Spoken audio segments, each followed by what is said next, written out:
Michael's going to do a meditation. I think he's there at the door. So I'll invite them in.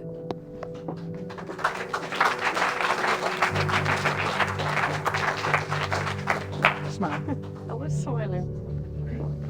And I'll hand over to you, Michael. Thank you. I've just sat down, Tony. Right, I'll just get myself a chair. Oh, here's my chair.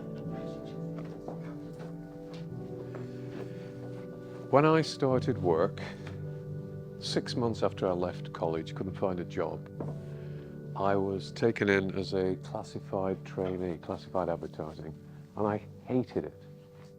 I hated it because you were supposed to sell as much space as possible to every person that contacted the paper. And I think it was about 6 months later that I moved across to the studio department and started writing copy, which seemed to be a much fairer proposition than selling space that people didn't need to old ladies who wanted to get rid of their parrot.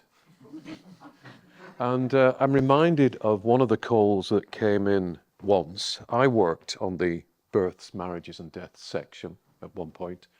What was it? Hatches, matches and dispatches, as we used to call it. And one of the girls got a call from a lady and she said, I want to put a death notice in for my husband. And she said, oh, I'm terribly sorry to hear about your loss. What would you like to say? And she said, Brown, dead. And the girl said, well, that's not very much to say, is it, really? And she said, well, I know how expensive classified advertising is.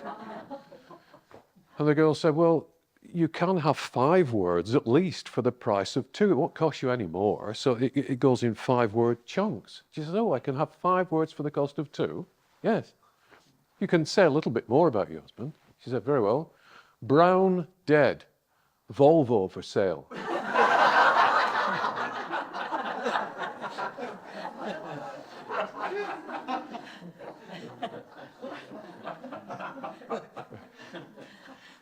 We'll start the afternoon, I think, as we started the morning, which was with that rise in energy that comes from humour and breaking the crystallised negative energies of this world.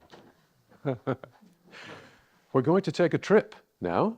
We're going to take a longer trip than we did this morning. We're going to go through a guided meditation called Pathways and Doorways.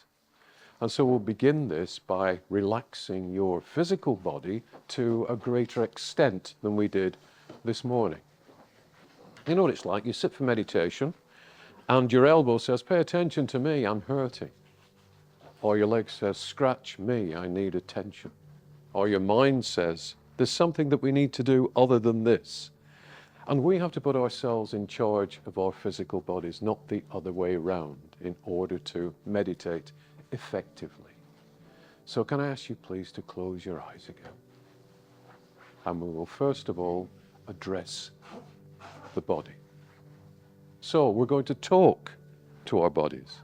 And we're going to start by moving our attention to our right foot. And we're going to talk to that right foot and we're going to tell it that it's going to relax. We're going to command it to relax. And as we do so, we can feel the muscles relaxing, giving in to gravity, giving in to the pull of the earth. The toes, the heel of the foot, the ball of the foot. The foot is completely relaxing. Any tension, any negativity that's in that foot flows down from that foot into the earth and away from you. As you now move your attention to your left foot and you repeat the exercise. You relax the toes of the left foot, the ball of the left foot, the heel of the left foot, and you tell it that it is under your command now, under your control. It has to do what you want it to do, not what it wants to do. As you move your attention, please, to your lower legs, left and right. And feel any tension in those lower legs flowing out, down through the lower legs, out through the feet, and away into the ground where they are neutralized. Now move your attention to your upper legs and feel any tension in your upper legs as they become heavy, as you sense their weight on a physical level. Feel that weight, that heaviness, flowing down from your upper legs to your lower legs and out through your feet. Tell those areas of your body that they are under your control now. They are not going to move again until you tell them to. As you move your attention to your torso and all the organs in the torso that knot up and become so tense, so heavy, so stressed. Unstress them. Tell the torso and the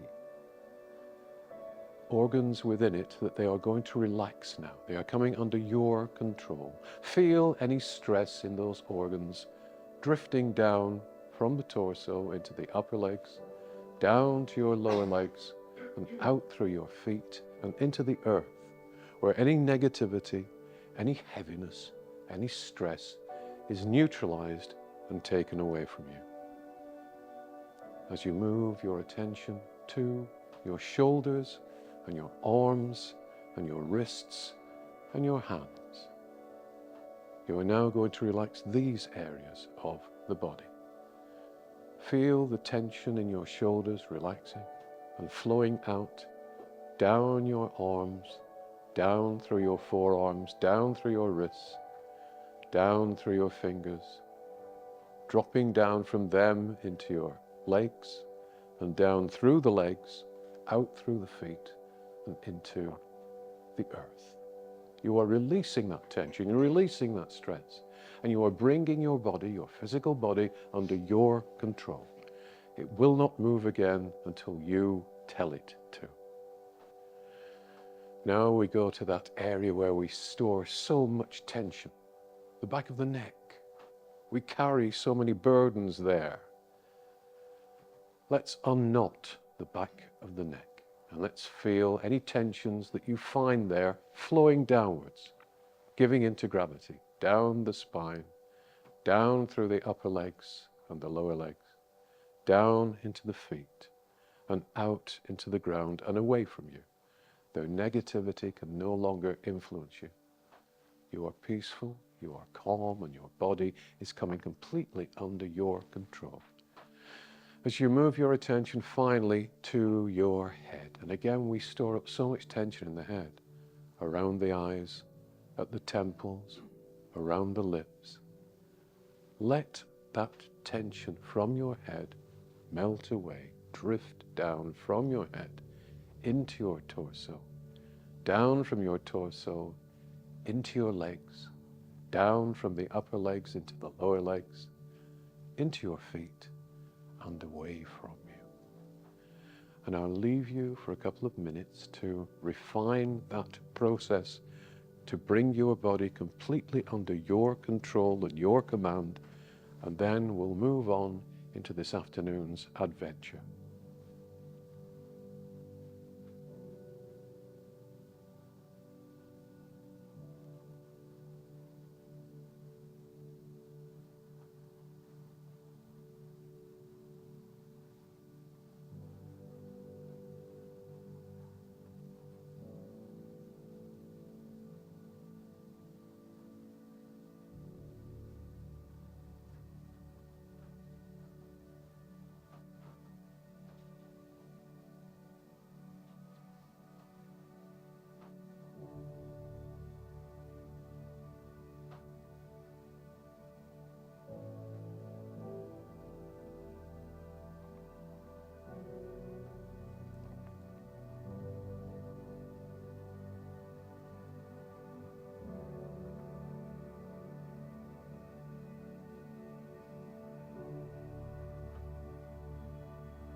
Adventure begins.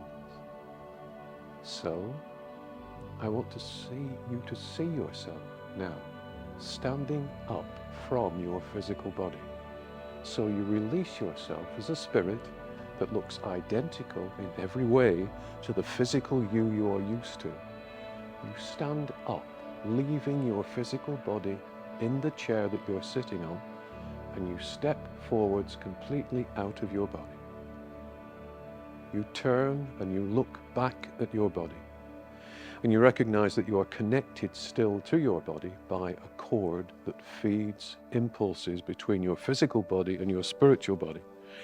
And you realize that this cord can stretch for miles and miles until such time as it severs at the point of your physical departure from this world. But for now, you are attached to the physical body, but quite free to move onwards as you're going to do. So, move away from the chair as your spirit self and move towards the door in this sanctuary room. And as you move towards it, it opens, but it opens not onto the corridor, but into an area of increasing light. And you see that beneath your feet there has appeared a golden pathway, an illuminated pathway of gold light. And you feel compelled, you want to see what's beyond this doorway. And so you move out of this room and you find yourself not in the corridor that exists on a material level outside this room, but instead in beautiful parklands. The golden path leads you directly through parklands that are to your left and to your right. Beautiful, perfect lawns, beautiful, perfect trees in bloom and with fruits. And ahead of you, and the lighted pathway goes straight through it, there is a circular clearing. It is the spiritual equivalent of a picnic area. And people are sitting at wooden tables with benches on either side. And you walk towards them along the lighted path, and then you pick out one particular table, because the people who are sitting at that particular table are people that you recognize. They're people that perhaps you never thought you'd see again, but here they are. There are mums here and dads here and close friends and sisters and brothers and uncles and aunts, people that have gone on ahead of you into a higher sphere of reality. And as you approach this particular table, the people around it stand up, come to greet you, and they hug you. And there is a wonderful sense of reunification. Here they are, looking better than they ever did when they were on earth, looking more healthy, radiating light, and impressing on you the love that they have for you, and impressing on you that they have been with you every step of your life since they left here, mentally and psychically. And you sit with them for a minute and they share their love and their adventures with you. So I'm going to shut up and allow you to spend time with your family, and then we'll move on.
friends tell you that it's time to move on, but you don't want to.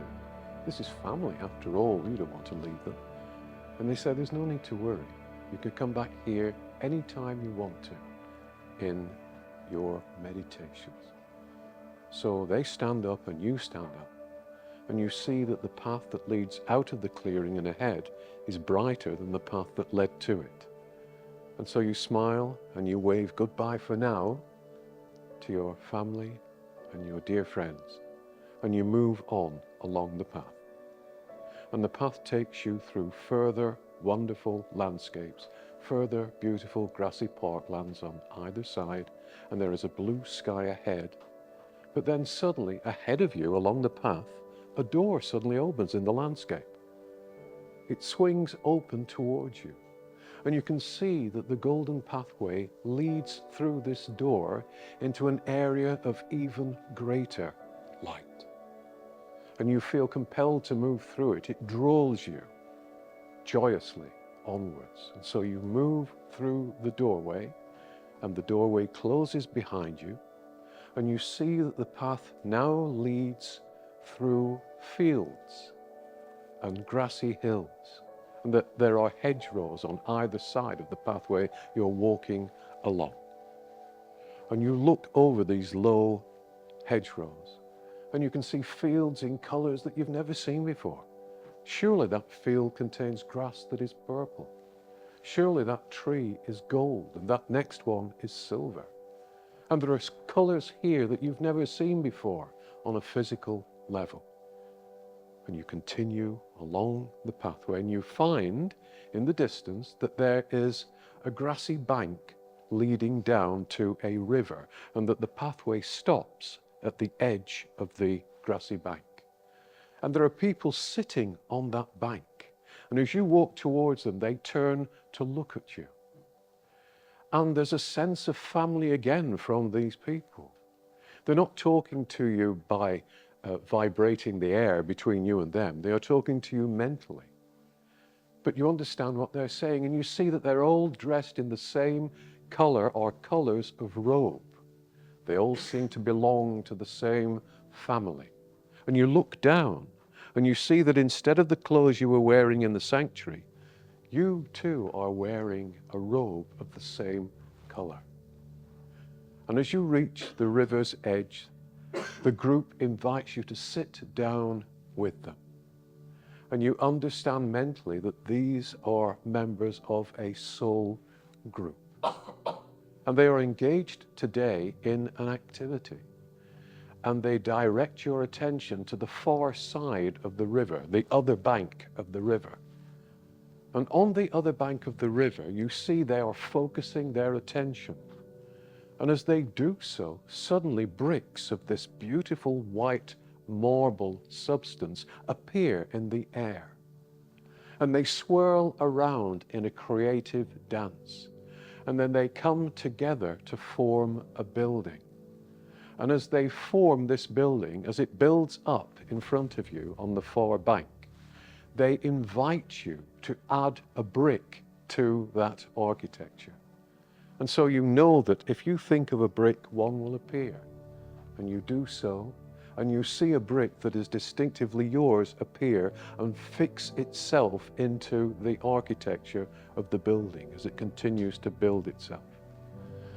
And you are delighted by this. You know that you've taken part in a group soul activity. And you look across, you gaze across this river, which by the way is not like any river on earth. You realize it's not made out of water at all, but out of silver light. And that there are boats on this river, the size of canoes, some of them the size of sailboats. And there are people moving to the left and to the right across the river, again in identical colored robes. As you marvel at this building that the soul group has put together simply by wishing it to be so, the golden pathway that stopped at the river's edge suddenly continues forwards. It extends itself across the river in a gentle arc that becomes a bridge leading to the other side. And the members of this soul group say it's time for you to move on and enjoy even more of this adventure. And you say, but I don't want to, I want to stay here. I recognize you somehow. You're part of my family. And they say, yes, we are. But you can come here in your meditation whenever you want to. But for now, it's time for you to move on. There are even greater marvels and experiences ahead for you this afternoon. So, a little bit reluctantly, you stand up and you wave goodbye to the members of this soul group, and you walk gently across the bridge that the Golden Pathway has created across the river to the far bank. When you reach the far bank, you realize that the Golden Pathway moves on past the building and out into the distance. And so you walk past this magnificent building that you've helped build, and you take in every detail of it and are marveled at how wonderful it looked. You marvel at how wonderful it looked. But you continue past the building along the Golden Pathway, deeper into colored fields, deeper into grassy hills, and then suddenly ahead, once again, a doorway opens in the landscape. It seems to be cut out of the sky and cut out of the fields, and it opens towards you. And an even greater light spills out from this doorway, and the lighted path continues through the doorway. And you feel compelled to move through it and into this new realm of reality. And so you set your feet on the Golden Pathway, walk through the door, and the doorway closes behind you. And you find yourself in an area of light. You know that the pathway is under your feet, but you can't quite see it. It's as though you are enveloped in a golden mist. You're not quite sure where up and down are, but it doesn't matter, because you are taking in the experience of this particular sphere. And then, coming through this mist, slowly becoming visible, you see tall beings, men and women, far taller than you are, far more slender, far more artistically designed, if you will. And light seems to spring from their shoulders, and the light moves upwards around their heads like a cowl, almost like a halo. And the light spreads out from their shoulders behind them and looks almost like wings. And these men and women form a circle around you. And you realize that you are in the center of a circle of angelic beings, of angels. And they communicate with you telepathically, mentally. And they tell you that they are going to show you a vision. And so you close your eyes, you feel the love and the warmth and the energy from these angelic beings. Your vision clears and you are looking into space. You are looking down at a planet. And surrounding this planet, joining hands, you can see 1 million, perhaps 1 billion angels. There is a bright golden ring of angels surrounding this planet. And you look down at the planet, and you move down towards the planet, and your feet come to rest on a grassy floor. And you look around you and you see mountains and hills forming, rising up out of the surface of the planet. And you know, because you can see colored rays moving towards these mountains, towards this landscape from space, you know that the ring of angels are creating the landscape of this planet. You also know that the angels have created the planet itself. It is a young planet. It is their child.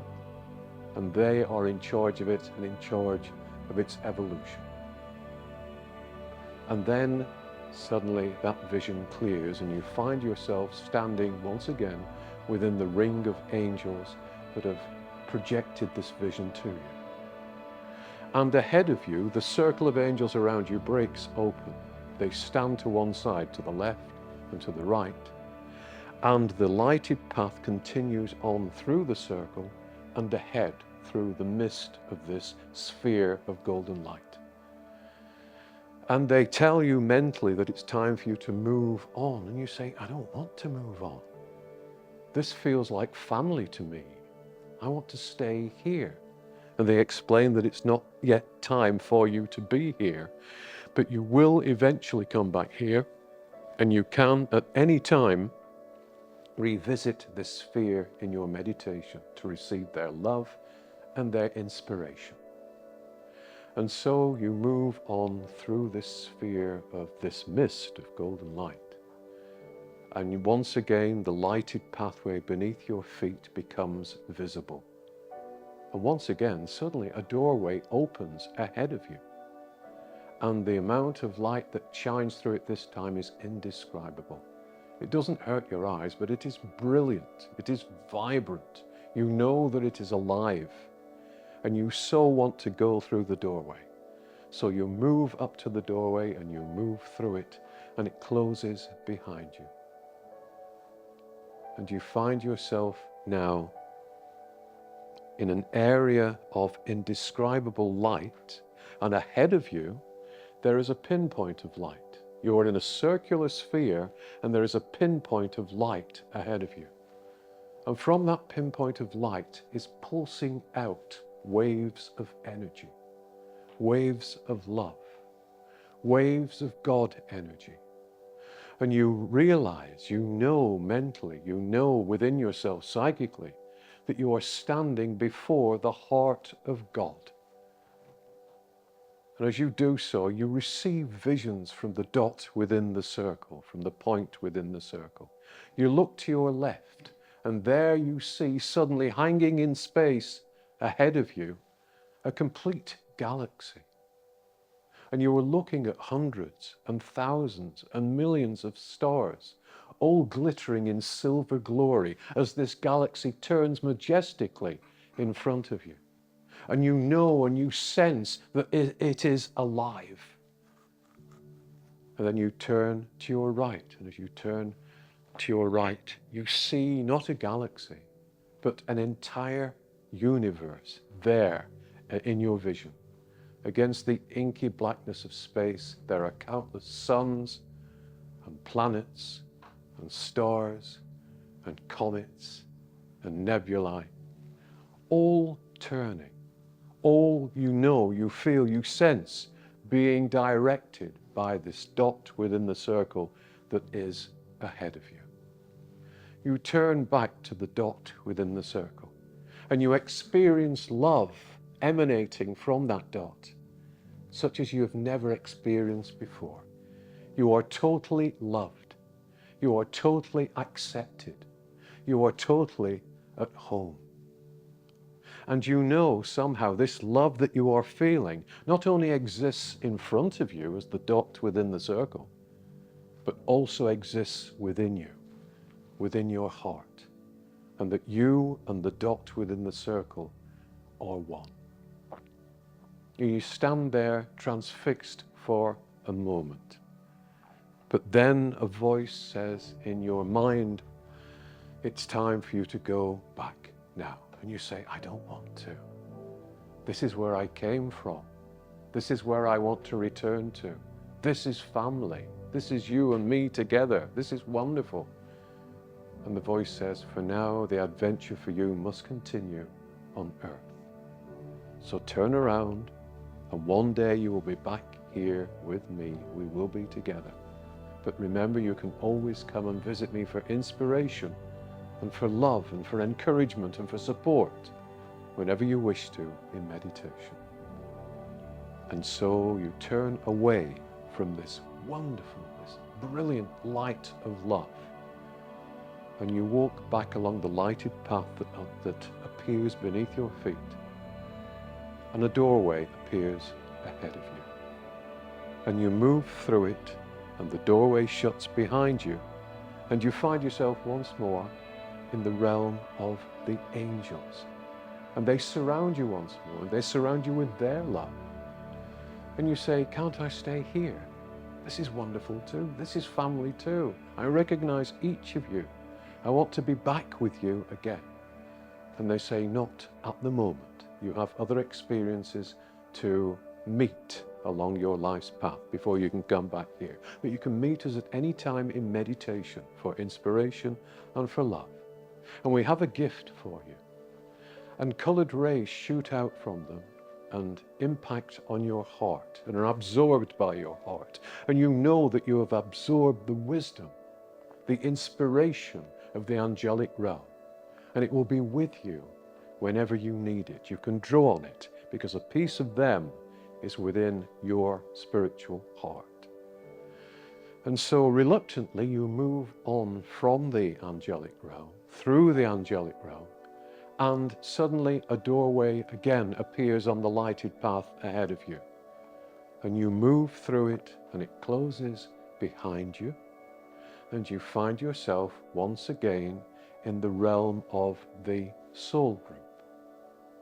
And you walk back through the grassy fields and over the bridge with the building that you helped create to one side, and back onto the grassy bank at the other side of the river where the members of the soul group are waiting for you. And you are surrounded by them. And again, they add their love to the love that you have already received from higher spheres today. And you know instinctively, once again, it is time to move on, to move back, and you don't want to, because you recognize that these people are your family too. And you recognize that these people are part of you. You are part of them. The reason you are wearing their robes is because you are part of their soul group.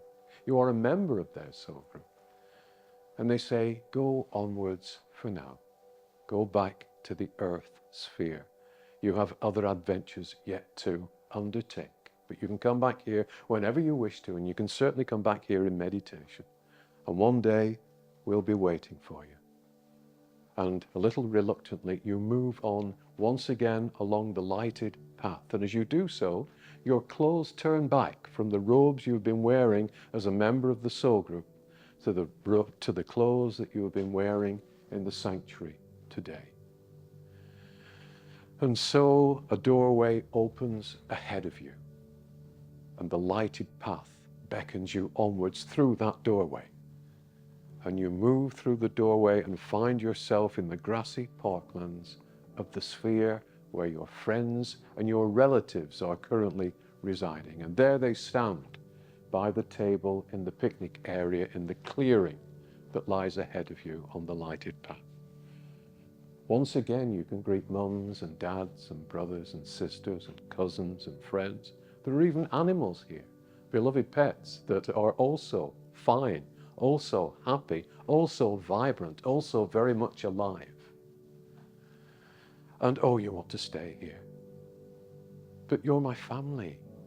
I love you all. And we love you, they say. But you have other adventures ahead of you. You need to go back. No harm will come to you. And you know now, without doubt, that we are here. And you know now that in meditation you can come to visit us at any time you wish to. So be brave and go ahead and continue your adventure. We'll be waiting for you one day when the time is right. And so you move away from your beloved friends and family towards a doorway that suddenly opens in the landscape ahead of you. And you move through on the lighted path, and you find yourself back in this room, in the sanctuary. And there's your body waiting for you, your physical vehicle, the car that you are currently driving, if you like. And so, quietly, looking at your body, you turn and you sit down within yourself, and you reconnect with your physical vehicle. You are now firmly seated back in your physicality. And so, asking that point within the circle to close down your principal chakras and to protect you from any negative vibrations that you might encounter in the material world. Taking your time, come back to this world.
think everybody's back with us. That was over half an hour of a meditation, and it took us to some special places. Now, before we move on, first of all, that's somewhere that you can visit and take yourself into at any time. And at some point, we will put the meditation on YouTube so that you can revisit it if you can't remember it. Now, has anyone anything that they'd like to share, any experience that they had during that meditation that they'd like to share with the group, please?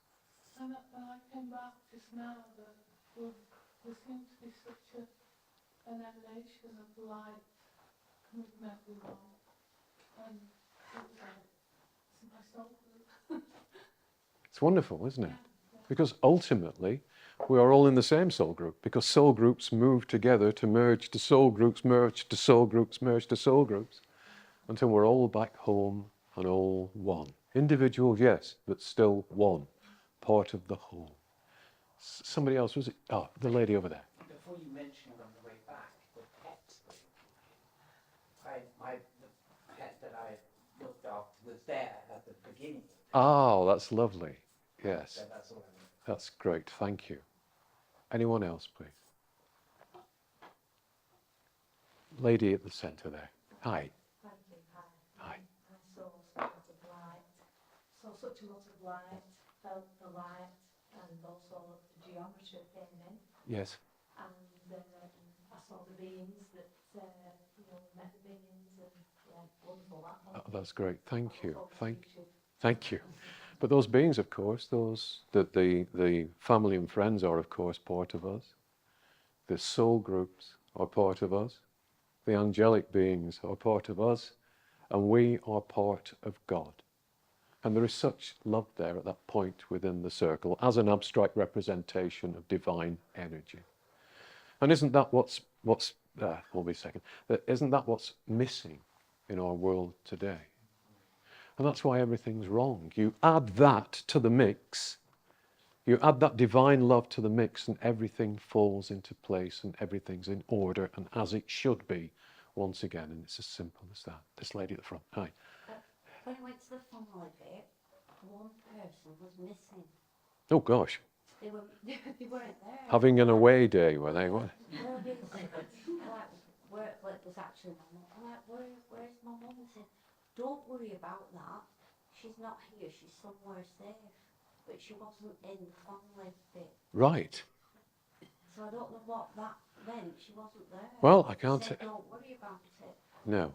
Well, if they said don't worry about it, I mean, it might have been that she's moved on to a higher vibration. Remember, we're only looking at one vibration. And when we look at a person that we've loved, we're only looking at one aspect of that person that we relate to.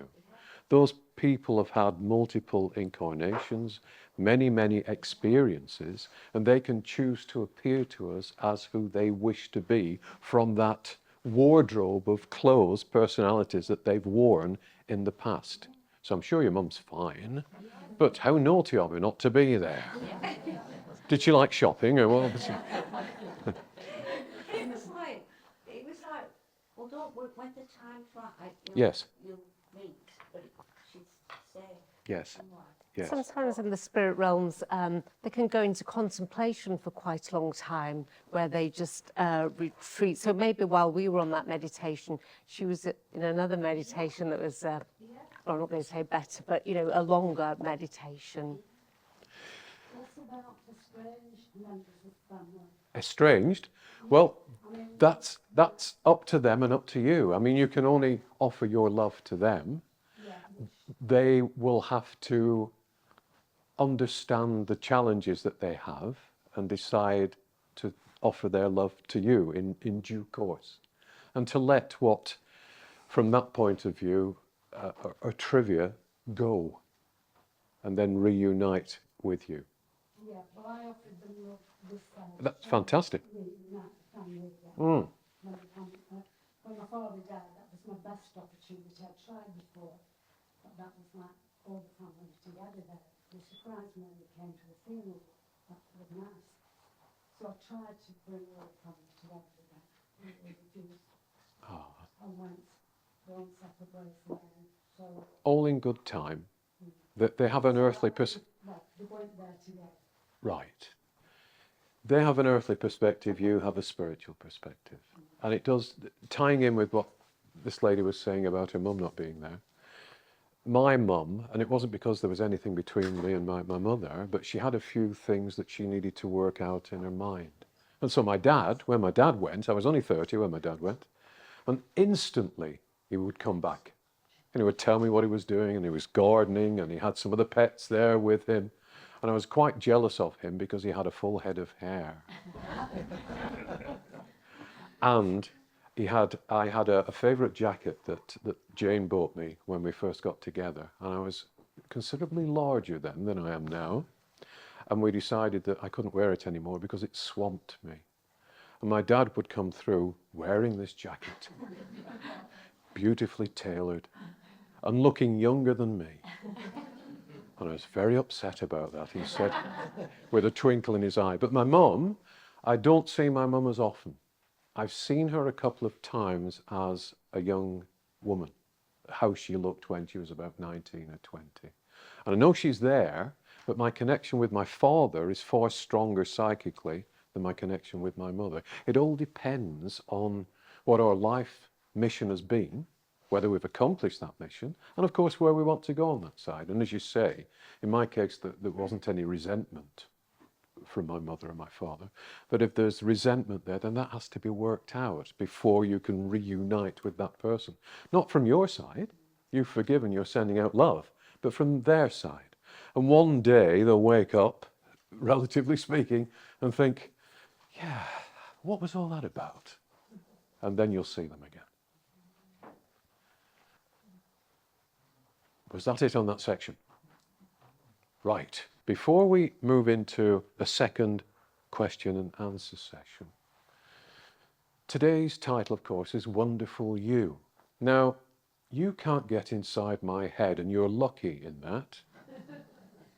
And I can't, therefore, bring to you some of the experiences that lie ahead for you in terms that will be technicolor, in terms that will be nuanced, as in emotions and colors and textures and the vibrations that you will feel. So I apologize in advance, but I want to bring to you some of the things that lie ahead for each of us, and I can only do that in words. So what I'm giving you will be a pale imitation of what the experience is actually like. And I've had some of those experiences, but you will too. First of all, imagine you are in the spirit world now. You're not sitting in this room. You're in the spirit world. And you've put together a house. And you've put together a house instantly. You've decided what you want it to be like, what you want it to look like. And it comes together around you. And you think, oh, this is quite nice, isn't it? However, I don't think I like that spare room over there. I think I'll move it over here. And so you see it in your mind's eye as being over here, and suddenly it's over here. And you think, I could change the style of that chair if I wanted to, and I think I will, so you do. And the chair that you've had thus far disappears and is replaced by the chair that you've just created by your mind. And eventually, but for now, you are satisfied with the place that you are living in. And it's surrounded by the flowers that you want, and the bushes and trees that you want, and the landscape that you want. And so you sit down and you think, I could do with a cup of tea, and there it is in front of you. And you pick it up, and there's a nice cup and a nice saucer, and you think, it would be nice if a friend of mine, who I know is on this side of life, were to come and visit. And so you don't pick up the phone, you don't have one of these dastardly mobiles, as I like to call them. You simply send out, would you like to come round for tea? And instantly in front of you, there's your friend. And you sit down and you reminisce about old times and you discuss what you're going to do in the future. And then you get a message mentally, the equivalent of an email, to say that you are needed with some occupation of the soul group. They need your input. And so you say to your friend, I'm sorry, I'm just going to have to go for a moment. And your friend says, that's perfectly all right. I've got other things to do too. And so the scenario of you sitting with your friend freeze frames. Your friend's not moving anymore, at least not for you. And you step out of that picture of your house and you step into the landscape of the soul group and you say, what is it you wanted me to do? And they say, well, we're working on this project. What's your input into it? And so you sit down with them, not in any rush, leisurely, and you address what needs to be addressed on the level of your soul group. Having done that and being satisfied with what you've input into the soul group, you then move yourself back in consciousness to your home in the spirit world at exactly the same point that you left the conversation with your friend. No time has passed in that conversation. Your friend, meanwhile, has been doing other things in other dimensions and has come back at that exact same moment, for want of a better word.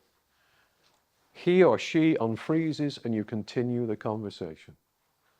You can stop and change time. You can multitask because time is not what it appears to be on this level. Time is really the passage of experience. How amazing to be able to do that.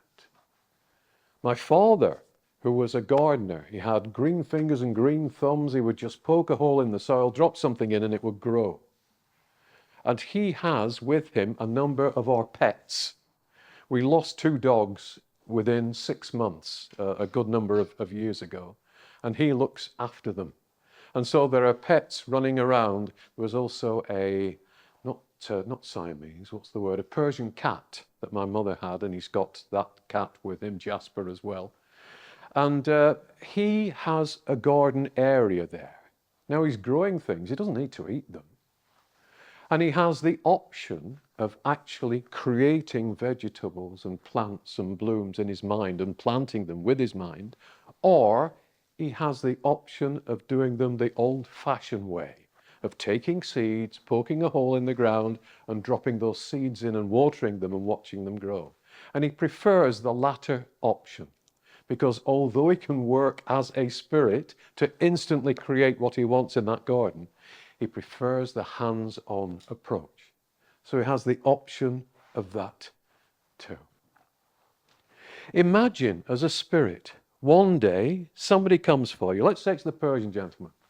He turns up for you where you are in the spirit world. And he says, something to show you. Come with me. And you don't refuse the Persian gentleman. You say, all right, I will.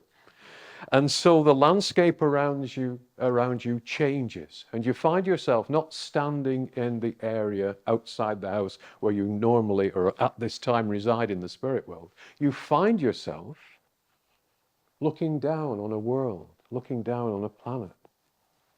And you are in the equivalent of a huge observatory, huge place. There are people looking through vast windows down on this planet. And the Persian gentleman explains that this is an observatory only in that he has put it visually into terms that you can understand at this point in your spiritual development. But he invites you to stand by the windows and you look down on the planet and you see people there. You see civilizations there. And you know that you can input certain vibrations as the people that are in this observatory are doing, and those vibrations can not impinge but arrive at the point of free will of those people on the planet and affect them if they want to take notice of them. In other words, through their volition, you can affect the growth of that civilization. Not only that, but you can watch that civilization grow and learn from the lessons that are unique to that civilization that you are observing from that observatory. And the Persian gentleman says, well, it's time for you to go back now. What are we having for tea? Imagine that you are on a boat.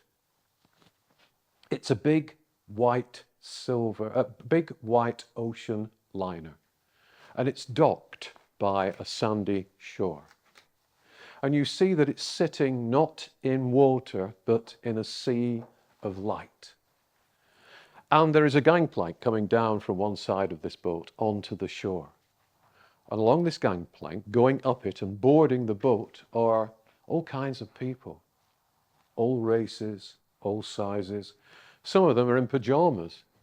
Some of them are in suits and carrying briefcases. Some of them seem to be damaged because they're in bandages. Some of them look like they've just come away from a car crash, a serious car crash. How are they living? Some of them are staggering onto the boat. Some of them are walking onto the boat. But there's a trepidation with all of them.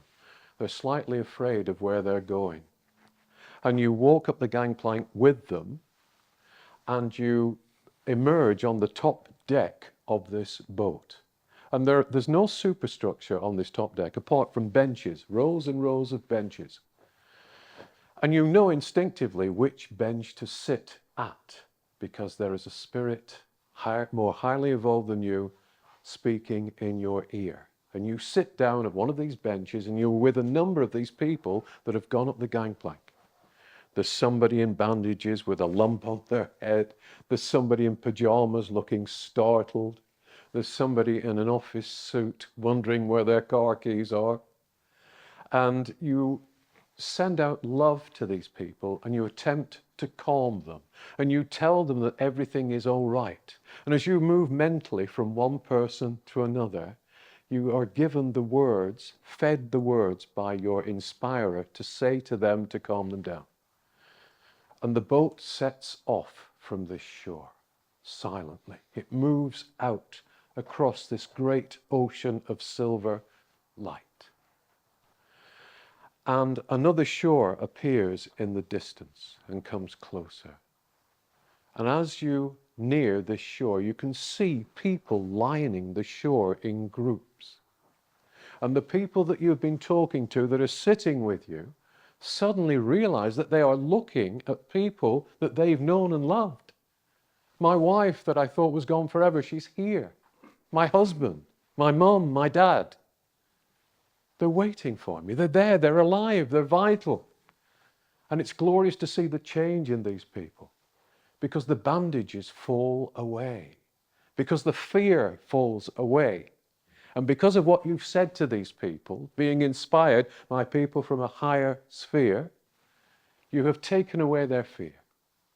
And you have transported them across in a manner that they can understand to the first stage of the next stage of their spiritual journey. And they want you to come down and meet their mums and dads. And you say, no, I've got work to do. But off you go and be happy and enjoy your new life. And off they go. As they crawled up the gangplank, they skip down it. And they meet their family and they meet their friends.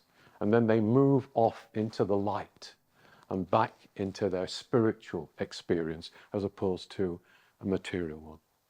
Now that boat exists. That boat is one of the constructs that is used to take people across. And you think, well, why do we need a construct?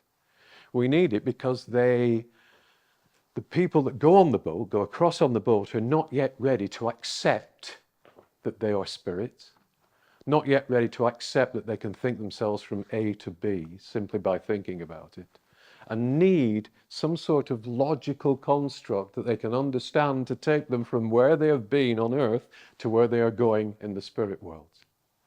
And you are helping with that. And the boat is huge. And there's just this top deck with all these benches on, and people like you in the spirit world, and like me, while still on earth, sit with them on occasion and talk to them and know what to say, because we're given what to say. And at the back of the boat, there is a smaller boat. And the smaller boat has a tent on it. And the tent has very thick material on all four sides. It's rectangular. And there is a spirit in that boat that directs those operations, a very high spirit. And all I have ever seen of that spirit is his or her hand, because the brilliance that they give off is too much for the people that are traveling on that boat to take in. Imagine now, as the spirit that you are now, as you progress in spiritual understanding, imagine that in the middle of the night, suddenly you're woken up and you recognize the spirit that is standing by your bed It is an elevated spirit. Perhaps it's PG again. Sorry, PG, I'm putting you through a lot of work this afternoon. But as an example, it's PG.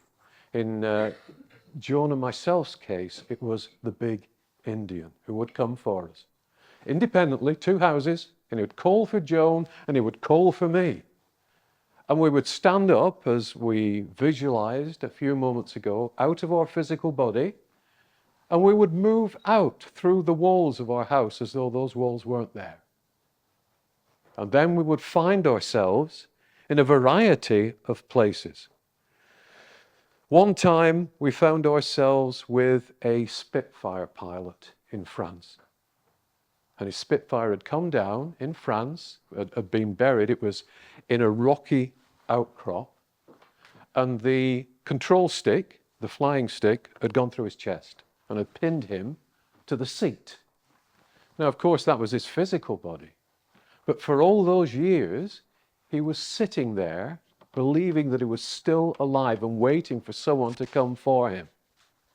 And on the dashboard, if that's the right word, on the instrument panel, I should say, of this Spitfire, there were pictures of his mum and his dad, photographs.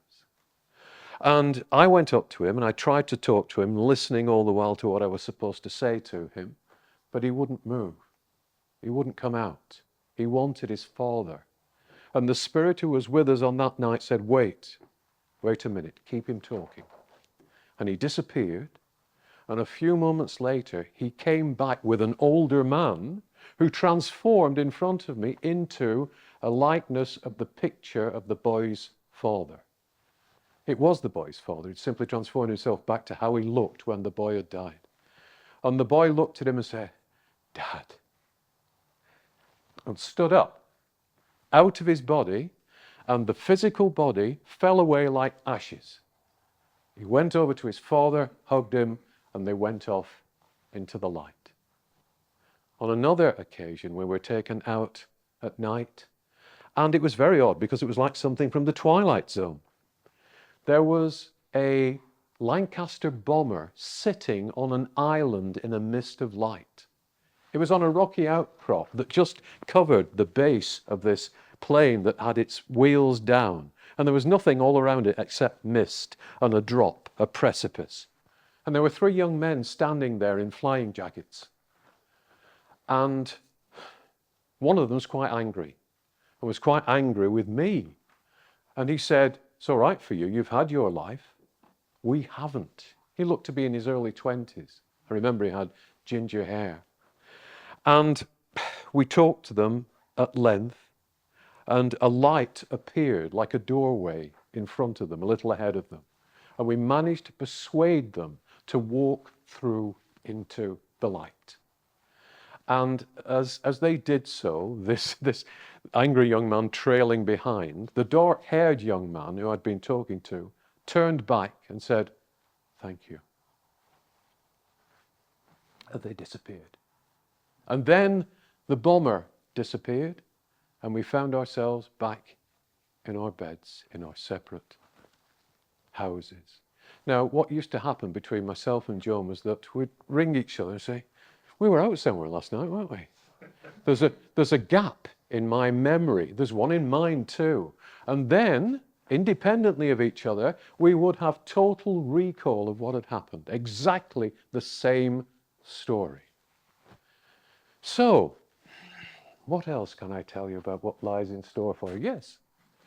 In the angelic realm, we looked at galaxies and we looked at stars.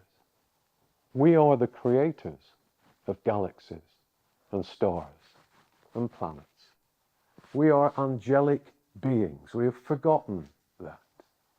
And it is our destiny as we move out and through the spiritual spheres and back into infinity and back to our connection with the angelic host to once again create planets and stars and to investigate those planets and stars, because each planet and each star has a concept woven into it by the angels who create it. It's not there by accident. It's there to bring us a particular set of circumstances should we visit it. And we learn from those circumstances and we bring back our experiences to the angelic host so that the angelic host evolves and then gets more ideas for what it should do with new planets, new creations. We are, each of us, a universe in the making. Universes in the making. We have to remember that. And we have to, if I could leave you with something today, and there's a question and answer session, hopefully if I can get my brain together, to come yet. But I'd like to leave you today with the possibilities that lie ahead of you. Infinite possibilities. Infinity lies ahead of you. You as a universe lies ahead of you. And that universe that you're creating is also within you. We're shoehorned into such a small concept of ourselves on earth. Society tells us we're such a small concept. We're capable of so little. And yet we're capable of so much.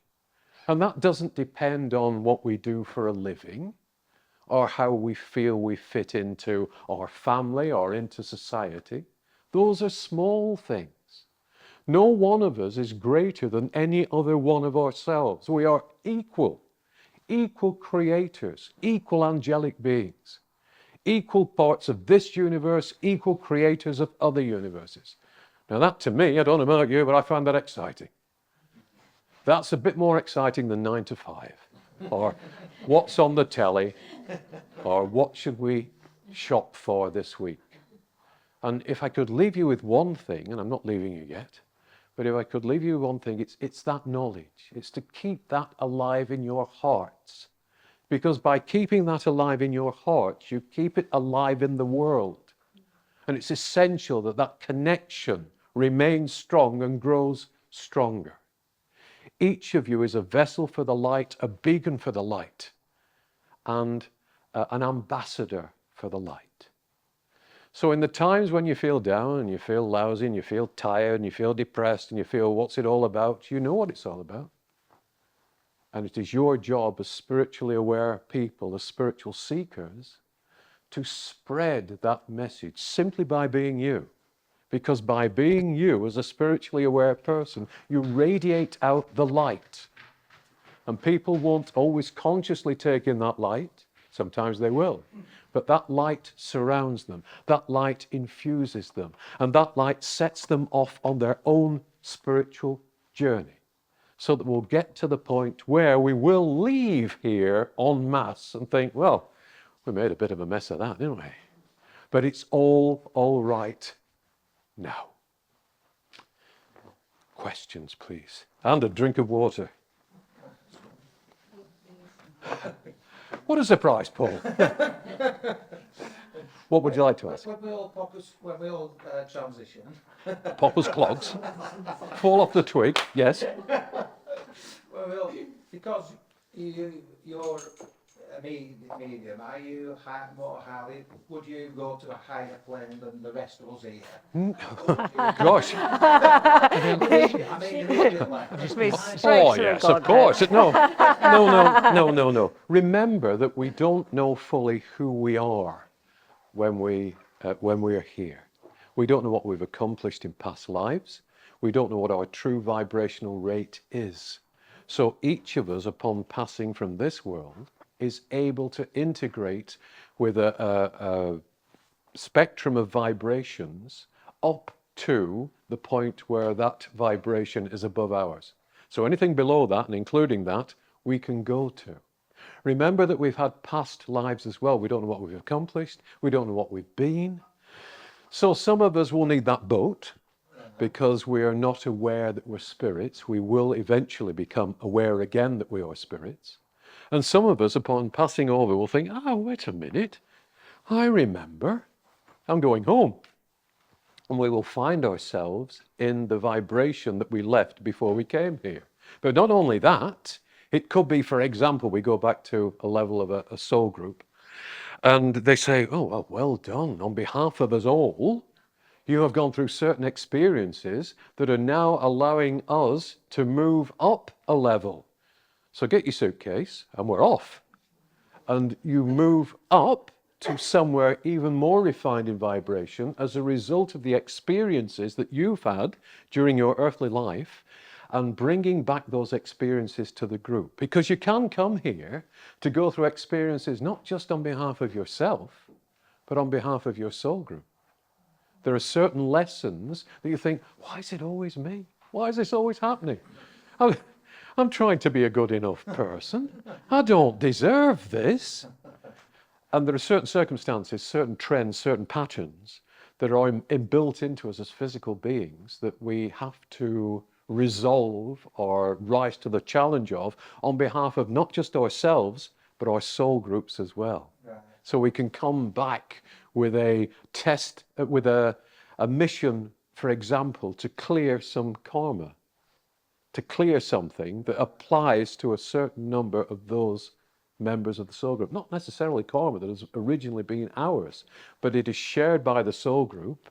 We have elected to come back and to sort out certain aspects of that karma, which if done successfully will allow the soul group to move on. Yes? So, Mike? No, that's it. No, I've had it. Right, yes. in one of the, in Joseph's books, he said you can bypass the cleansing fear. You can bypass, if you do your spiritual work now, you can bypass the cleansing spheres and go into a higher. How long does it take you to get out? 26. How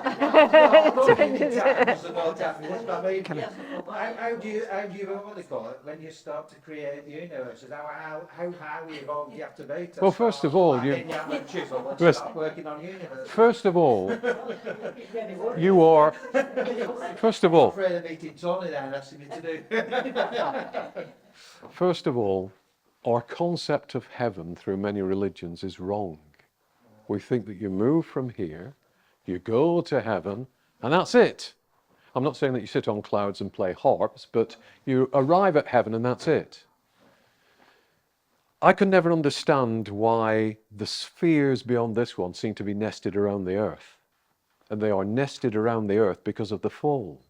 Before we escape into greater reality totally, we have to cleanse ourselves of the effects of the fall. Not as a judgment, but because if we don't, our vibrational rate is too low to allow us entry into those higher spheres.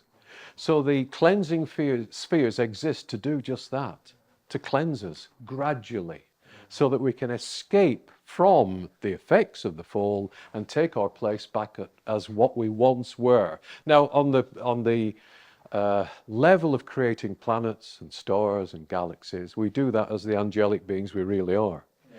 So Joseph, for example, is in a very high sphere. The Persian gentleman is in a very high sphere, but they're not yet in angelic spheres.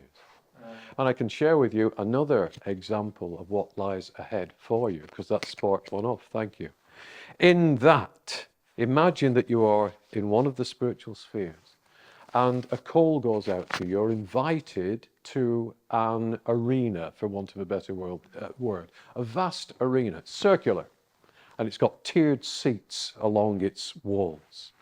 And you appear there, and there are thousands, perhaps millions of souls there, and it's a joyous event. And there are lecterns in the center of this area. And suddenly there appear at these lecterns high spirits, higher than the sphere that you are on, and angels higher than those spirits. And those spirits and those angels deliver lectures to you, talk to you about life, the universe, and everything. And as they do so, colored rays of knowledge wash out from them and wash over you. And you go away exhilarated that you have learned more and excited about the possibilities that are ahead of you. So it's a progression always. Where does that progression end? I don't know. I don't know. Because just as the angelic host is evolving, the experiences that are brought back to the angelic host are then taken back to the Godhead, and the Godhead is evolving. God is becoming more. Just as we are becoming more every day of our lives here, the divine is becoming more too. So we're not privy to all the information yet. But I think the journey goes on and on. It is exciting. Yeah, it is exciting. The gentleman behind you. Can you tell us a little bit about from the fall? I think I've read that this is the only planet that's affected. Yes, yes, That was actually life quite close, but we can't see it. Yes. Vibration. yes. And there's all the universes. I mean, that's mind blowing. It is mind-blowing that we made this mistake, and we made this mistake to end up here, didn't we? You know, of all the planets and all the worlds, as they say in Casablanca, we had to choose this one. Yes, yeah. Let me get my train of thought back. Yes, I want to get my train of thought back because I was once privileged to see in our skies. When we look up at night, we see the moon sometimes, and if we're lucky and there isn't light pollution, we see the stars. Actually, hanging in the sky, there is a planet very, very close to us on a different vibration that is about 3 times the size of Earth. And I was once allowed to see that planet, and it was a magnificent sight. But not only that, once when we were communicating with the guides, the soul group members, suddenly this man appeared in front of me, very tall, blonde hair, very good looking. And I thought, and the guide said, "You're right." He said, I thought, he's not from here. This person is from that planet. And I was allowed only for a few moments to see one of the inhabitants of that planet. But yes, as far as Joseph is aware and the soul group is aware, we're the only ones that have locked ourselves in to this extent. And isn't it interesting that as we've been exploring the solar system, we discovered a barrier at its end. There's a barrier, isn't there? A vibrational barrier. And Joseph describes an exclusion zone around this solar system, but there is a physical equivalent of it as proof that we are, attempt no landings there, it's dangerous. Leave them alone, let them get out of it. Tony, you wanted to. I just thought it was opportune with the subject that was coming out to perhaps talk about don't come back. Yeah, don't come back yet. Don't come back. Reincarnation, as a young man, which I'm not now, always worried me. The concept of reincarnation. The snake biting its own tail, coming back and back and back. Because in my mind, reasoning it out, if we each have free will, how come free will doesn't apply to reincarnation? Free will applies across the universe, but not where reincarnation's concerned. With reincarnation, you have to come back. You've no choice. That didn't make sense to me. But then when I started bringing Joseph through, Joseph explained it and said, we reincarnate because, like the people on that boat that haven't prepared themselves for the spiritual journey, so many of us prefer coming back here to moving on into what for us is the unknown. We've never explored it. We've never examined the concept of life after death. It's a closed book to us. And believe me, there are advisors and helpers on that side that come to us all the time once we've passed over and say, look, you've got a choice. You can go back or you can move on. Now, it's wonderful over there. It's fantastic, and the journey will open and open and open, and you will experience more bliss. You will be with people you love. Trust us. Now, what are you going to do? Do you want to move onwards, or do you want to go back for the beer? And they think, beer sounds nice. I find that hard to understand why you want from that. Yes, yes. But, well, you can see it now with certain aspects of society. They are so ingrained into this that this for them is all that they're building into their consciousness. This is it. The power is everything. The money is everything. Everything that I can hear and feel and see and touch, that's everything. This is all there is. And they build that in as a block. It becomes a block. And sometimes they will move on having had, for example, just as examples, a business that's failed or a relationship that's failed. This time I can get it right. Well, no, you can't. Because this next time that you come back, your inherent material vibrations are still in the ether of this world and will inexorably cluster around you. so that you will experience again, until you act in a different way, you will experience those same challenges again. And unless you act in a different way, you'll get it wrong again. And you'll suffer again. And you'll be in pain again. So why come back? I remember personal experience. I don't think there's any better than relating personal experience to illustrate a point. I used to have a situation that would crop up in my life every 2 years. Every 2 years. Exactly the same situation, different people involved, but the same situation in different clothes. And I'd be expecting it. I think, oh my goodness, we're almost at the 2-year point. And it would mess up my life to a huge degree, until the point at which I thought, right, what have I done in the past? I've approached it in a certain way. Let's approach it in a different way. I approached it in a different way, it disappeared. Never to haunt me again, you know. And until those people that are faced with the same karmic challenges approach those challenges in a different way, they'll keep coming back to haunt them. What about fear and religion? You know, are you told that if you've done anything bad, you're going to get punished when you go to the other side or wherever? Is that what stops people going?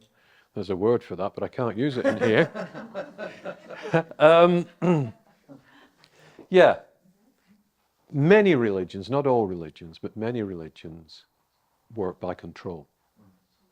For example, I was brought up in a certain religion, and in that certain religion, you have to go to the representative of that religion in order to connect with God. You can't connect yourself, you have to go through that person. And so that person's role in life is assured from them becoming that person to passing, because they have you under their control. And that religion was also a religion of guilt. I'm guilty. I can't move forwards because I'm guilty of this, I'm guilty of that. I've got to think about all these terrible things that I'm doing. The only person that judges us when we get to the other side is us. Nobody judges. God doesn't judge us. The guides that come to advise us don't judge us. We judge ourselves. The people around us don't judge us. We judge ourselves. And we judge ourselves in the sense that once we enjoy, in inverted commas, the life review and relive some of the experiences that we've had during that earthly life, we see that certain of those experiences and the way that we acted are holding us back. And we have to review those circumstances, and we have to determine a path for ourselves that allows us to wipe out those circumstances, to raise our vibrations, and to move onwards into the light. But nobody forces us to have the life review. We have to have it at some stage. Nobody forces us. It's when we're ready. And then having had it, we judge what we've done. We are shown the consequences of what we've done, the limitations that we've put ourselves under. And then we have to work ourselves out of it. Because if we don't, we're stuck in that vibrational gap until we do so. We can't go anywhere else. We don't resonate with higher vibrations, so we can't visit them. We can't be a part of them until we have refined ourselves, forgiven ourselves on occasion, forgiven others on occasion, moved out of the things that we've done that have slowed down our vibration, realized that they were a mistake for us, that they were limiting for us, and we move on. Hiya, Rebecca. Following from that, you're talking about that on the spirit side of life. Yes. Putting things right. But we're here and aware of this. So I'm guessing that we can do quite a lot while we're here to put things right in terms of our own personal lives of forgiveness. Yes. Yes, indeed. Sorry, continuing. My question is, can you do that spiritually here, or does it also need to be in physical? For example, if you've done somebody wrong, could you take a meditation in the courtyard, for example, or do you need to go to them and really physically apologise? Well, sometimes you can't get to them. It's nice to apologise, but you can always, in your meditations, as you say, look, you and I have not seen eye to eye, and it's all nonsense. So I apologise to you, because you're spirit to spirit, you're reaching them anyway.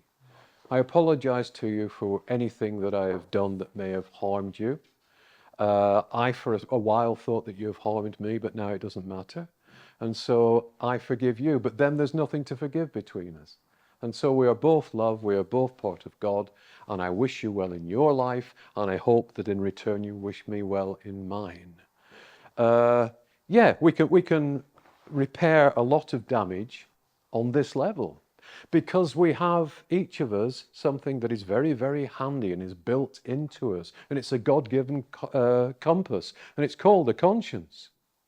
And we know when we've done something that goes against that conscience. We're not being judged by ourselves. We know that that vibration is wrong for us. That vibration is not in line with how we should be and how our connection with God should be. But so many of us at this time are just putting a lid on that conscience. I'll put it over there, it doesn't matter. But it does matter. And if it is allowed to flow through us during our meditative times, it tells us those areas where we have not transgressed, but slowed down our progress or harmed others, and we have an opportunity to put things right. But as the lady was saying over there, her relatives weren't responding to her. Sometimes you will forgive somebody and they won't want to be forgiven. And they won't want to talk to you. It doesn't matter. You can send it to them in meditation, as you say in the courtyard. You can say, it doesn't matter what you think. I forgive you. I love you. And then you have released yourself from that half of the equation and you can move on. Does that answer your question? Thank you. Can I just ask just one quick question about the choice about coming back? You know, once you've passed over, I'm wondering if that, when you're a spirit, you can see people grieving, oh, I wish they hadn't died, I wish they'd come back. Do you think that would make people think, I want to go back to the earth? It could be a factor, but you can sense what's happening to people on earth when you move over. It's as though you're viewing them on a screen and you can see how they're being affected. But you have to remember you've also got your greater consciousness from that point of view. So weighing that up against where you now are and knowing that those people will actually be where you are now in a relatively short time. You have a higher view. Perspective. You have a higher perspective. Everything looks different. Everything looks more complete because you're looking from the point of view of your spiritual mind and your spiritual heart. So when we look at people on earth and situations on earth, we're only looking at one facet of the whole story. We're not seeing the vibrations entangled with that story. We're not seeing the outcome. We're not seeing what caused that story to arise in the first place. Whereas we can holistically look at something from the point of view of the spirit world. And not only that, but there's something else that we can all do as spirits. One day, we can go into a vast library on the spirit side of life. Vast library. And instead of books on those shelves, relatively speaking, abstractly speaking, there are files, and each file is somebody's life. And you're looking along, you think, oh, that looks interesting. That looks like an interesting story, what they did. And you mentally connect with the person whose life it was and say, do you know, I'd like to experience that. Do you mind if I open and look at the book of your life? And they say, go ahead. If that's going to enhance your experience spiritually, go ahead. So you open the book, and in multiple dimensions, out comes that life. And for a time, also knowing that you're in the library looking at the book, relatively speaking, you live that life. And then you fold it away, you put it back into the folder, you put it back on the shelf, and you say to that person, thank you. That has enhanced my experience of life. And now that you've been through that, and I've been through it with you, I don't need to experience that. I already have, thank you so much. Because we're all linked to each other. So we're going through experiences not just on behalf of ourselves, but on behalf of everyone else too. Amazing stuff, isn't it? And I have seen people at the point, quite a few people at the point of death, because I worked at the hospital, where relatives have been crying, you know, don't leave me, stay with me, and the person's hanging on around, and then they've nipped to the loo or gone for a cup of tea, and then the person's Gone. gone. and they've stayed with them day and night, and the minute they've left, the person's gone. Yes, yes. So they were holding on for that, because there's the physical and there's the spiritual. And of course it's difficult. It's difficult for us here, particularly if we don't have knowledge that there is something else.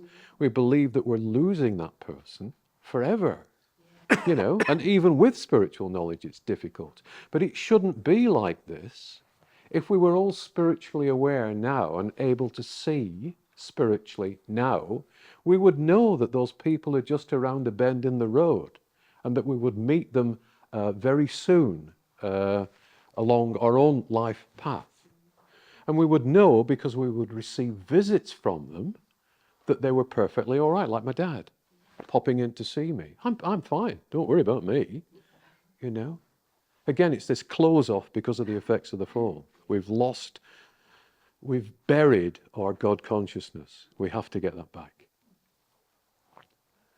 Lady there. I'm looking from a perspective of, say, one of the ruling elites, say, Henry Kissinger or something. He kind of held off life for as long as he could. Yes. Like as long as he could. And a lot of them are kind of going into AI and trying to basically say, no, we're going to die, we're going to be transhuman. But, you know, eventually, like Henry Kissinger, you die. Yes. So his choice would be, then, you know, move on, which probably would be a long journey. Yeah. But most of them seem to come back. How does he know what he's going to be coming back to as a soul? Well, not all of them come back, because there's an area that we haven't talked about today, and that's the lower astral. And sometimes a spirit plunges itself into such depravity and darkness that it is not even compatible with the earth plane when it moves on. It's not compatible with any of the higher spheres. It is only compatible with a place that is quite grim and quite grey, and where it finds itself with others who are just like it. And there's a lesson, because everybody around you is just like you have been and are. Now, that might seem like a harsh judgment, but again, it's not a judgment. It's a matter of their vibration only being low, only being substantial enough to be sustained in that lower astral form. And there's always help for them. The minute they turn around from the way that they are and say, I need the light is there for them. And then they progress out of that sphere and into successive spheres, slowly, but into successive spheres. So the answer is, there are certain souls that have done so much on the negative side that they cannot progress higher than their vibration, as none of us can progress higher than the vibration that we've built into us during an earthly lifetime. And so they find themselves in this lack of light place, because they have exhibited a lack of light. When you look at people in there, there are always classic examples like Hitler. Or There's always Hitler cited, yes. When I look at the world now, there's loads of people who probably, in some deranged way, think they're doing the best by people, but do incredibly, I'm not going to name names, but do incredibly evil acts that spread around the world. What happens to those people who genuinely believe that they are trying to do well? Do they go to the lower astral, or they get, you did terrible things, but with the best of intention? Yeah. Belief has nothing to do with actual vibrational rate. It is what they've actually done that determines that vibrational rate, as opposed to what they think they've done. Right. So certain acts that are against their fellow men and women result in a low vibrational rate that take them to a corresponding, matching vibrational rate once they've passed over. Right. And it's a difficult one, isn't it? Because I tried to do my best, and I made a lot of money, but I tried to do my best, and look where I am. But talking about conscience, I think that's another example of putting a lid on the conscience. Yeah. Because they may try and fool themselves to say that we're doing the best that we can, but they know at heart, not from here, but from here, that they're not. They're really not. Yeah. And they might convince themselves, but they're not going to convince the higher spheres. Also, here in the Matrix, you've got bloodline families. You've got, they seem to carry on the cycle. And I'm just trying to work out, are they from the same soul groups, or Not necessarily. Not necessarily. We place great store, as you would expect, on bloodlines. But it doesn't matter that you are connected to somebody in blood in order to be connected to them on a soul group level or on a spiritual level. And we tend to incarnate in groups, as I've said, incarnated with Jane, Tony, Joan, in order to undertake specific missions. And Joan always described herself as my second mother, and she was in many ways closer to me in understanding me than my mum was. But we weren't related by blood, but we are eternally related as members of the same soul group. So yes, we should respect the bloodlines in our family, but they are only our family in one sense. They might be members of our soul group, but then again, they might not. It's a mixture usually.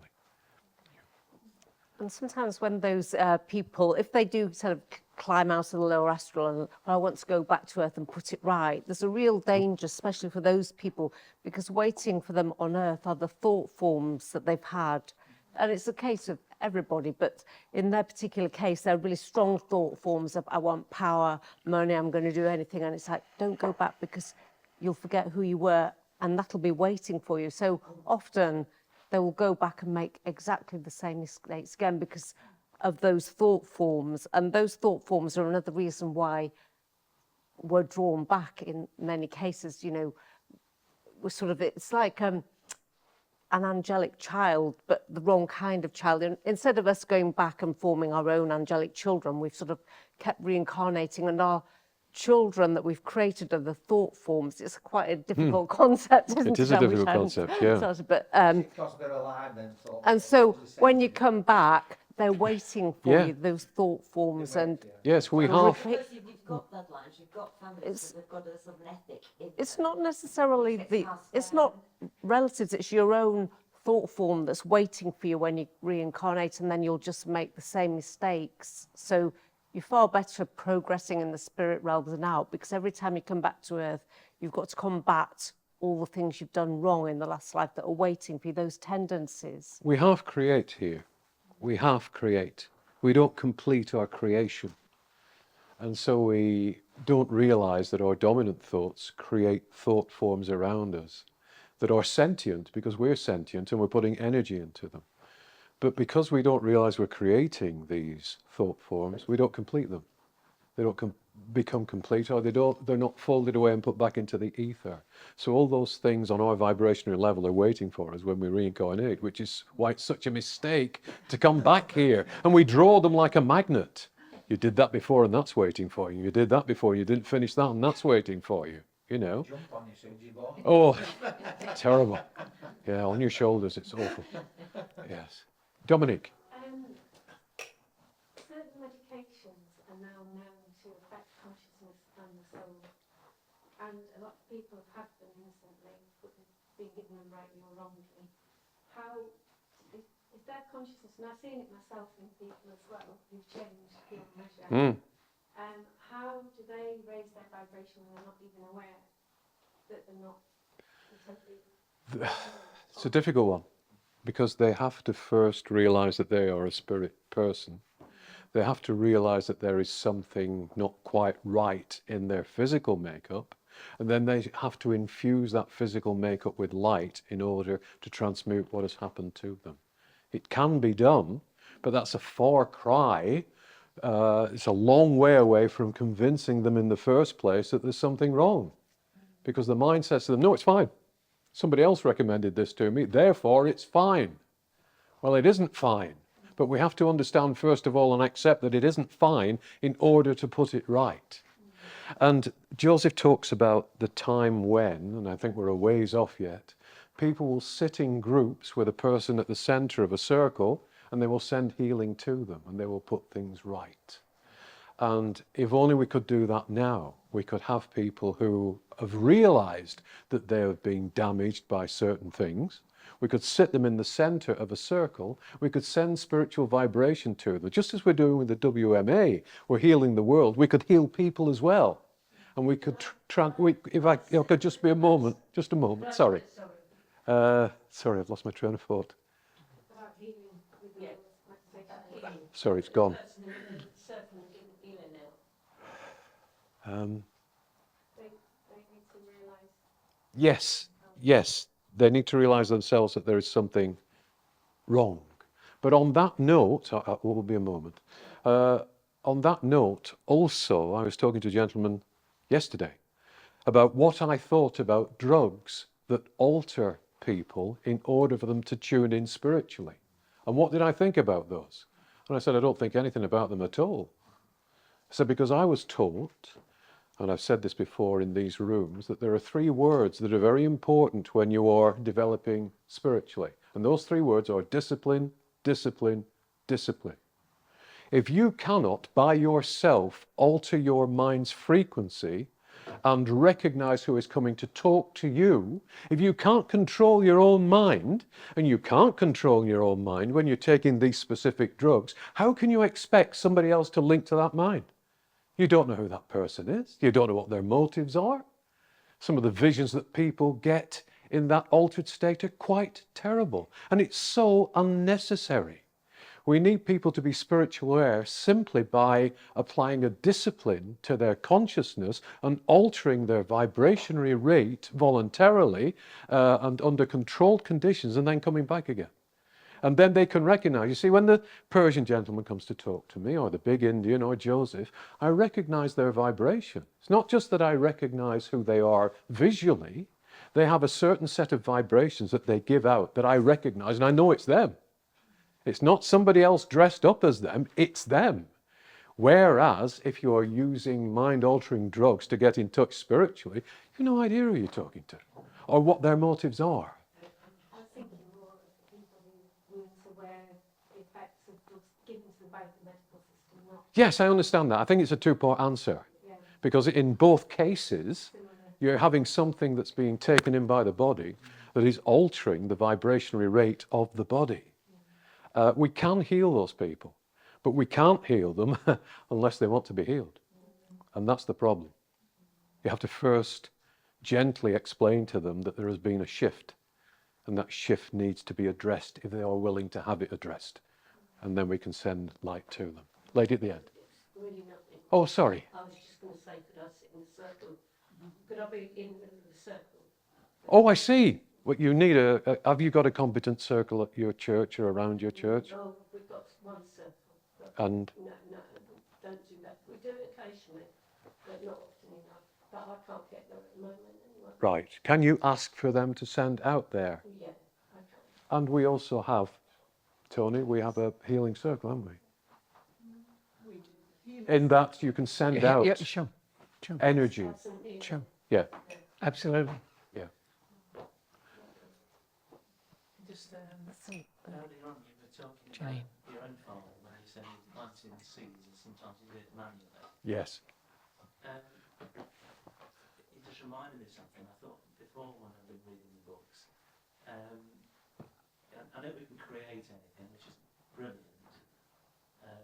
But what happens, say a guitarist then, is somebody's, perhaps say Jimi Hendrix, somebody who's died a long time ago, would they, because it seems because you can just create music or whatever, would there still, part of the thing was playing an instrument? Yes. So they would also have a choice, or they probably have better instruments, or things that would not be Yeah. invented. Yeah. Right. It's their choice to continue Because that's amazing. Isn't to continue that. it? Yeah.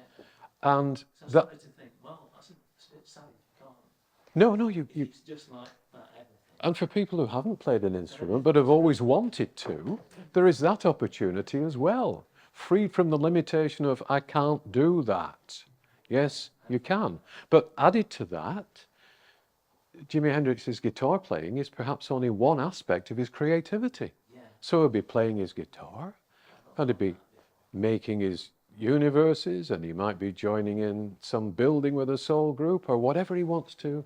He can All part of what he does. he can multitask. He can be multifaceted, and that will be wonderful. Not only that, but sometimes the spirits on that side, as they move on, look down, relatively speaking, on what we're doing, and add their vibrations to what we're doing. In conjunction with working as a medium, which didn't pay very much, and I got to put food on the table, co-published a magazine called Sci-Fi and Fantasy Modeler. And I was once sitting with my spiritual mentor, and she said, I've got two people here. And one of them is, who was the chap that invented the Muppets? Jim Henson. I've got Jim Henson here. And I've got Derek Meddings. Now, Derek Meddings was the designer and special effects director on Jerry Anderson's Puppet series, who went on to work on the James Bond films. And she said, I've got two heads here of puppets. And she described the heads. One was Jeff Tracy. And she said the other one was, and she wasn't into what I was into as a child. She said, this is Joe 90, if that makes sense. And I've got these heads. And they're saying, we take great interest in the magazine that you're putting together. We like it, and we'd like to add our energies to it. A few months down the line, a friend said, I've got some original casts from the puppets. Here's a Jeff Tracy head. Here's a Joe 90 head. So there is influence as well, in a creative way, interest in what we're doing. And it's added to what we're doing as well. Yeah. And once got a message I get from my grandma, and she used to paint, and she said that she still does. And sometimes she uses the equivalent of brush and paint, and sometimes she just does it with her mind. And she also said that she liked to inspire designers. Sometimes she'd sort of inspire sort of, costume designers as well. So she was sort of using her artistic flair, but if she wanted to use the paint and brush, she could. So you'll still be able to play your guitar later on. Yeah. I just wanted to reassure you. I wasn't, I know. I've not thought about what else, like you say, you can do. Limitless possibilities. So do you think a lot of these artists who are well known, like because Paul McCartney made a record, Let It Be, and he said he dreamt his mother gave him the lyrics when he was asleep. Yes. He wrote it in the morning, he dreamt it one Yes. when he was going through the troubled time. Well, I used to do postal readings, which was a very strange thing. I used to put an advert in Psychic News. And as a result of that, from all over the world, people would send me a payment, and they would send me a photograph of themselves. And I'd go up into the attic room, and I'd sit there, look at a blank wall, put the photograph up, and somebody would say to me, somebody like the beginning would say, begin. And this long spiel, 3/4 of an hour, would come out of me. I put on cassette in those days. I'd send it back to them, and they'd say, how did you know all that? And I'd say, I didn't. I was given the information from higher up. But I'm mentioning that because on occasion you'll get somebody famous coming through. I was once sitting person to person with somebody, and I said, I've got a man here, and he says that you're reading his book and you're finding it quite interesting, just at this time. I said, but he's quite famous. And I wasn't quite sure who it was. And he said, yes. I said, who is it? He said, Peter Sellers. And then another lady, do you remember Buster Merrifield from Only Fools and Horses? Now, he was artistic. He used to paint. And I was giving a reading for someone, and Buster Merrifield came through and said, I admire what this lady is doing. Will you tell her and tell her to continue? Because I'm involved in the paintings that she does. And so you do get what we would call celebrity, but celebrity only exists here. You get spirits who are interested with similar vibrations as they move on and choose to dedicate a little of their time to helping someone or being interested in someone's endeavours here. Change the subject. I just wondered, Michael, if you could talk a little bit about soul groups like the World Meditation Alliance that have taken on that role of bringing through the light. Obviously from past lives they've decided that they want to reincarnate into this world at this time with that purpose. Yes. With that role. Yep. And it'd be just nice to... Yes, and it goes back to why come back. I didn't want to come back. Jane didn't want to come back. I don't know about you, Tony, but no. No. But there's a mission. And it is put out that that mission needs to be accepted. And as John used to say, it's easy on that side. They say you'll do A, B, C, and D. And you say, well, that's great, that's fine. And it sounds wonderful, no problem. It's when we get here that we are faced with the vibrations that are around us and we think, oh my goodness, what have I done? I will still do the mission, but why am I back here? So there's a choice. Some people come back here by choice because they want to experience certain things again. Some people come back here by choice, as you've said, because they want to make a difference. Just as Joseph's soul group chooses to come back and communicate with us and to stay here until we've all got out, that's a choice. They don't have to do that. Certain of us realize that we have to come back in order to be channels for the information that is needed to present to people so that through their free will, they can decide whether to take that information on board or not. Believe me, there are times when we think, oh gosh, we have got this information through and it is priceless. It's absolutely priceless. If observed, if followed, it would change the world now.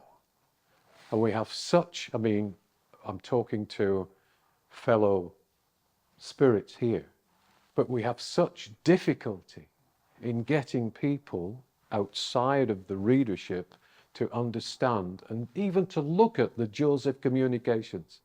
Because as I said earlier, the main theme of the Joseph communications is personal responsibility. People don't want personal responsibility. Take it away from me. Make it all better. You do it. I can't be bothered. I'll put my feet up and watch television and have a beer. And it is difficult. So, yeah, it's a difficult task, but it is a rewarding task as well. Because here and there, a soul will write to us and say, you've changed my life forever. And you think, oh, thank you, Father, thank you. I'll never be the same. Or they'll say, I'm not coming back. Oh, great. You move on. You move out of here. Let the earth lie fallow for a bit and then be transmuted back to what it originally was. Because this earth is far different on a spiritual level than what we're looking at. It's crystalline, I've seen it. Within these structures, there are crystal structures. It's a luminous world. It's a transparent world. It's a world of color and sound and harmony. And we've encased and encrusted this world with our heaviness of vibration. So, does that answer your question? I know I've been going all around Talk to people institutionalised. Sorry, the lady at the back. Well, it happened last night, and I also had it one night last week. So I've been estranged from my father on and off for 47 years. Gosh. You know. So last night in a dream it was just so loving and kind and just beautiful. It was really light. And even though I haven't seen him for years, it just felt really, it's just complete forgiveness and love and peace. So is your father still here? He's still here. Yes, He's still yes. here. But it's like we're meeting in a dream. Yes, yes. Was your dream very realistic? Very real. Right, Yeah. yeah. That's the sign that it is a psychic dream, a spiritual dream. There's that super realism to it. And you know it's something different. That's lovely. How it's just completely lifted. That's wonderful. You must feel amazing at the minute. Yeah, that's great. That's great. Thank you for sharing that. Lady behind you. It's also about the spiritual implications of being an organ donor or receiving it. Oh, yeah. Or becoming a blood donor. Yeah, it's a different one, isn't it? It's a difficult one. You know, if somebody close to us needs something that we can give them, naturally we're going to want to give them that thing. That's the earthly perspective. And I would feel terrible if somebody very close to me needed something that I could give them in order to make their lives better. However, on the spiritual side, it's a different story. Because each of our bodies has been encoded for us, has been prepared specially for us. And that's the reason why, in heart transplants, for example, you have to take drugs for the rest of your life, because if you don't, the body rejects that heart. That's one side of it. Now imagine if somebody, and I have signed opted out of you're not getting my organs, but there's a reason. I don't want anybody to have my blood and my organs with the vibration of a trance medium in them. They go mad. No, in all seriousness, imagine what that could do to them when they begin to see things or sense things. They'd have to go on and publish 8 books, wouldn't They they? would. That'd be terrible. You're right. So it's a cleft stick. I would say personally, in all but the most dire of circumstances, I would say, no, I don't want you to have that. And I don't want you to have it because your vibrations are your vibrations, my vibrations are my vibrations, and the two are not meant to meet. Also from a physical point of view, part of my karma is bound up with this physical body. So if I'm giving you part of my physical body and sewing it into you and connecting it up to you, then that karma partially is being transmuted to you, and it's not your karma. So you're having to take on my challenges. I mean, we know, don't we? With people, again, with heart transplants, I could never play the piano before, but I can now. So it is shown that it is far more than just a physical object that is being transferred. It's actually part of the physical makeup and vibrations of that person that are being transferred as well. So do you think that applies to blood donor as well? Yeah. I'm just going to ask the same thing. Yes. Back in 1977, I had to have my gallbladder removed, and the surgeon mucked it up, and then I ended up with 2 big major operations. But 3 times I had blood transfusions, and I've never been the same since. It is so difficult because on the one level you want to keep the physical going, but on another level you are affecting the physical by what you put into it. As a younger man who didn't know what I know now, I didn't have a choice. no. As a younger man, I did give blood, but as I discovered more about how we're connected spiritually to the physical, I don't give blood anymore. I won't give blood anymore. Because I don't want, again, anyone to pick up my vibrations. Not because I'm selfishly holding in my vibrations, but they're not right for anybody else. I don't want to make their life worse because I've given them blood, you know. At that stage, would you elect not to receive either or a donor organ? Yes, I think so. I want the donor list. Yeah. You automatically on it now, aren't you? But I've also made it very clear that I don't ever want to receive. Oh, I didn't know that you had to. We've taken ourselves off it in that we don't want any of our organs to be donated. But do you also have to say, I don't want to receive any as well? Yes. Right. I'll look into that. Thank you. Yeah. No, I don't. It used to be that you were never a donor, you were never presumed to be a donor, you had to get family permission when you passed over. But now everybody's considered to be a donor, and that's you specifically say you don't want to be. Yes, we've done that. We've said we don't want to be donors. Yeah. I mean, originally, and Josie talks about it, the physical body, the ancients knew far more than we do. And the ancients made sure that the bodies were burned. I know we cremate bodies now, but there was a reason for that. It's not to do with space, trying to cram in a number of bodies into a graveyard.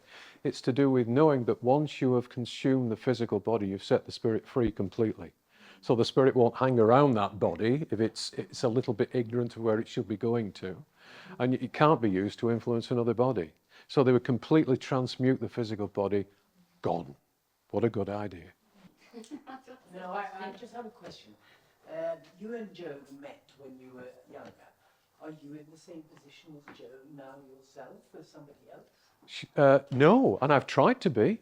My goodness, I've tried to be, and that's another sadness. And Tony knows about this as well, in that there was a young man who had great potential as a medium, and in the early stages wanted to be at a position where he could take over once I got too old to bring through more of the Joseph communications, more of that level of communication. And I sat with him for, I think, 2 years. And he was coming on as a medium, he was giving messages, they were accurate. He was at an early stage, but boy, he was powerful and he would have been wonderful. Just gave it all up. Oh, no. Gave it all up. Did he give any reason why? I think it was in his nature to only partially fulfill every task in his life. And he would get to a certain point and then abandon it. But it was a great sadness to see that happen. And there haven't been any other candidates since, and which makes me think at this stage in my life that perhaps there aren't meant to be any other candidates, except that there may be candidates for taking over the communications and continuing to spread the word once we've gone or are too old to be effective. But not the mentorship. But not the mediumship. You know, it used to be shocking in the early days. People would come to Joan's house and they'd say, "Oh, please teach us, Joan. Please, form a circle and teach us." And she'd say, "No, I don't want to do that." They'd worry her and worry her and worry her like a terrier until she said, "Yes, okay." And so a circle would form in her house on one Wednesday, and she would take them through the discipline of meditation, and there might be 10 people. The next week there would be 5. The week after that there would be none. Instant chips they want. They don't want to put anything in. And then you have to ask them, why do you want to be a medium? You know, a lady once came up to me after a service in a spiritualist church and she said, "What do you think of tarot cards?" I said, "What do you mean?" She said, "Well,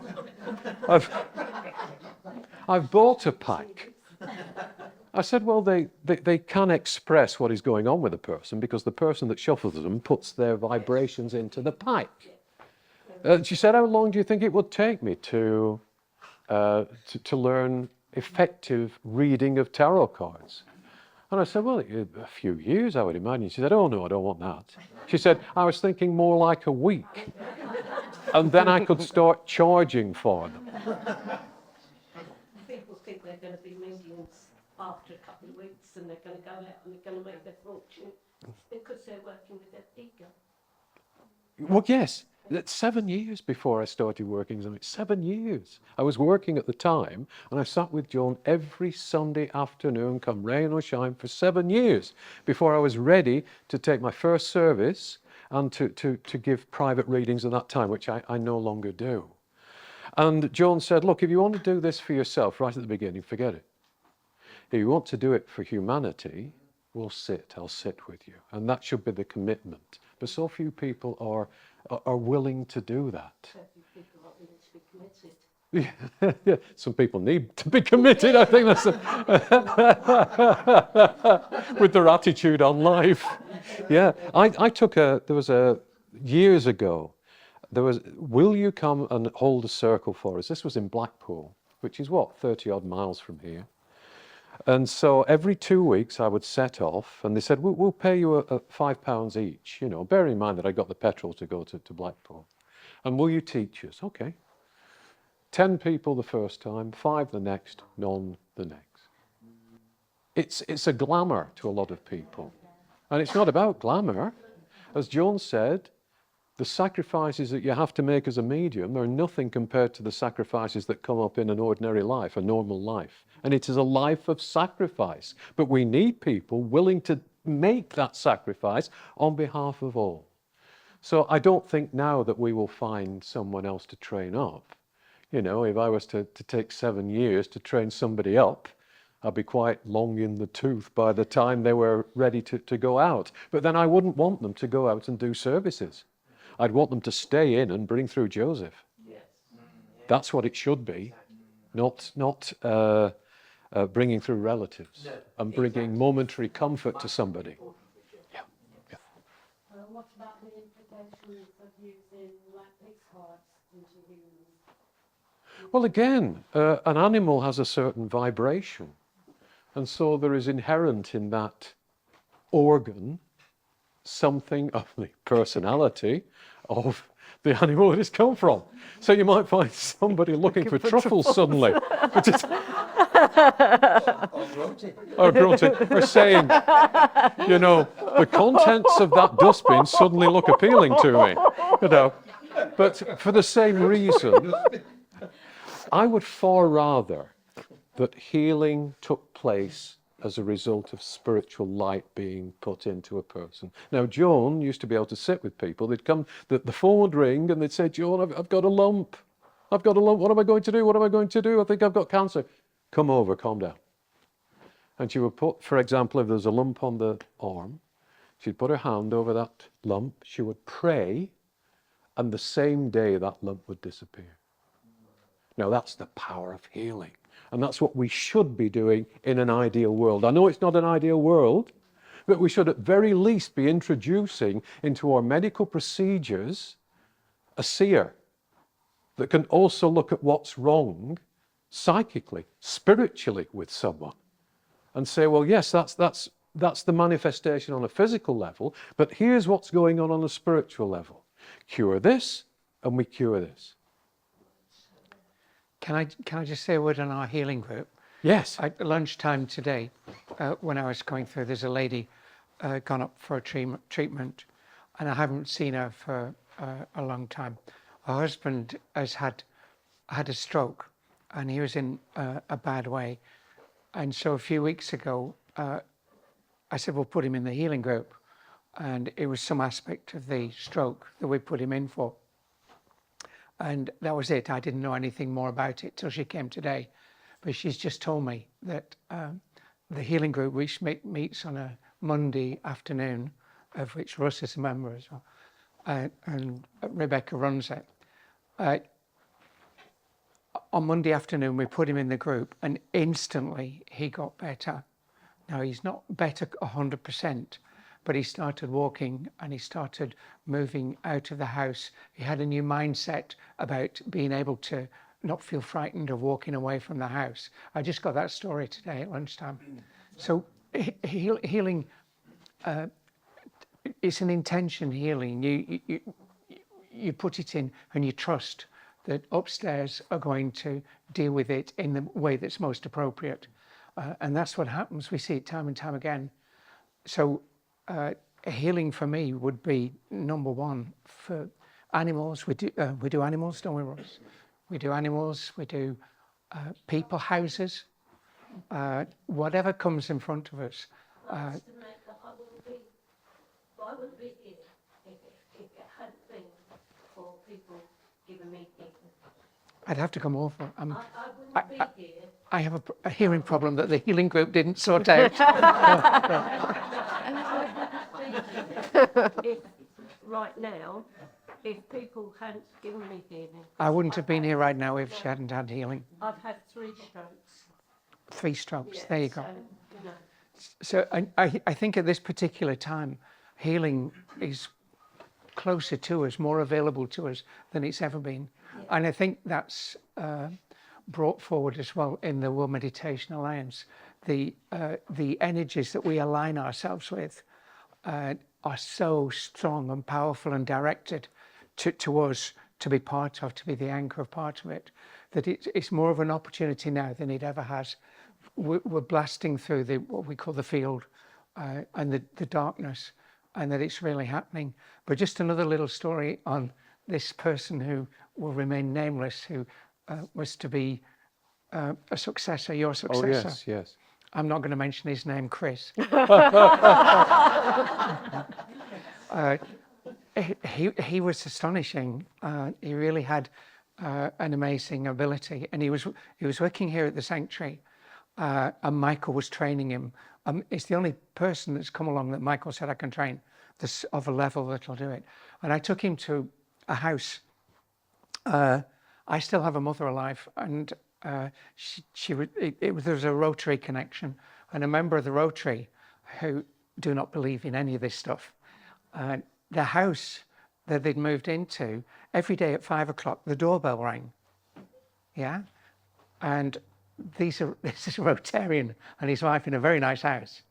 And they'd studied it, they'd gone through all the records, and they'd looked and seen that there was an ancient path where monks used to walk from one place to the other place. And they figured out that their doorway was there. And the monks were knocking on the door, you see. And so I said, well, I'm not psychic, Chris is, who shall remain nameless. I'll bring Chris round, and if he tells us what's happening, we can heal it. And so we went round, and at 5 o'clock, sure enough, the doorbell rang. It did. And the door, I thought, wow, that's pretty good. I thought they were making it up. And the doorbell rang, And this guy said, it's the monks and they're coming past and this and the other. It was nothing to do with that. Chris said straight away, have you lost a cousin or a brother? And the chap said, yeah, it's my cousin, he's died. He said, it's him. He said, he just wants you to know that he's okay. And so we told him he was okay, never rang again from that day onwards. And this, at the sanctuary, we see these things all the time. And they're almost like day-to-day occurrences that are happening. And we're so aligned with it that it's the miracles, but they're no longer miracles. But they are those moments where we all go, wow, that's incredible. So I think you've got to discipline, as Michael said. You've got to work with it and work with it as individuals and hopefully work with us as the World Meditation Alliance because that's the way. It's hard work. It takes that 7 years with a talent to start off with. And it's the same with the meditation. You've got to keep working and get the mind clear. It never becomes totally clear, but it becomes quiet. And to be in that state, then you're accessing all that we're talking about.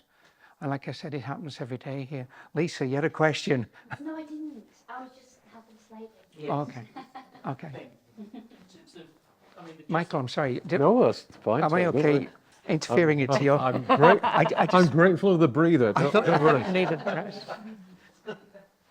the Joseph communications are really quite amazing, and one of the things I want to ask is, I mean, I know you're on YouTube, you have this amazing place here, and all the things you do to promote Joseph communications, obviously the World Meditation Alliance as well.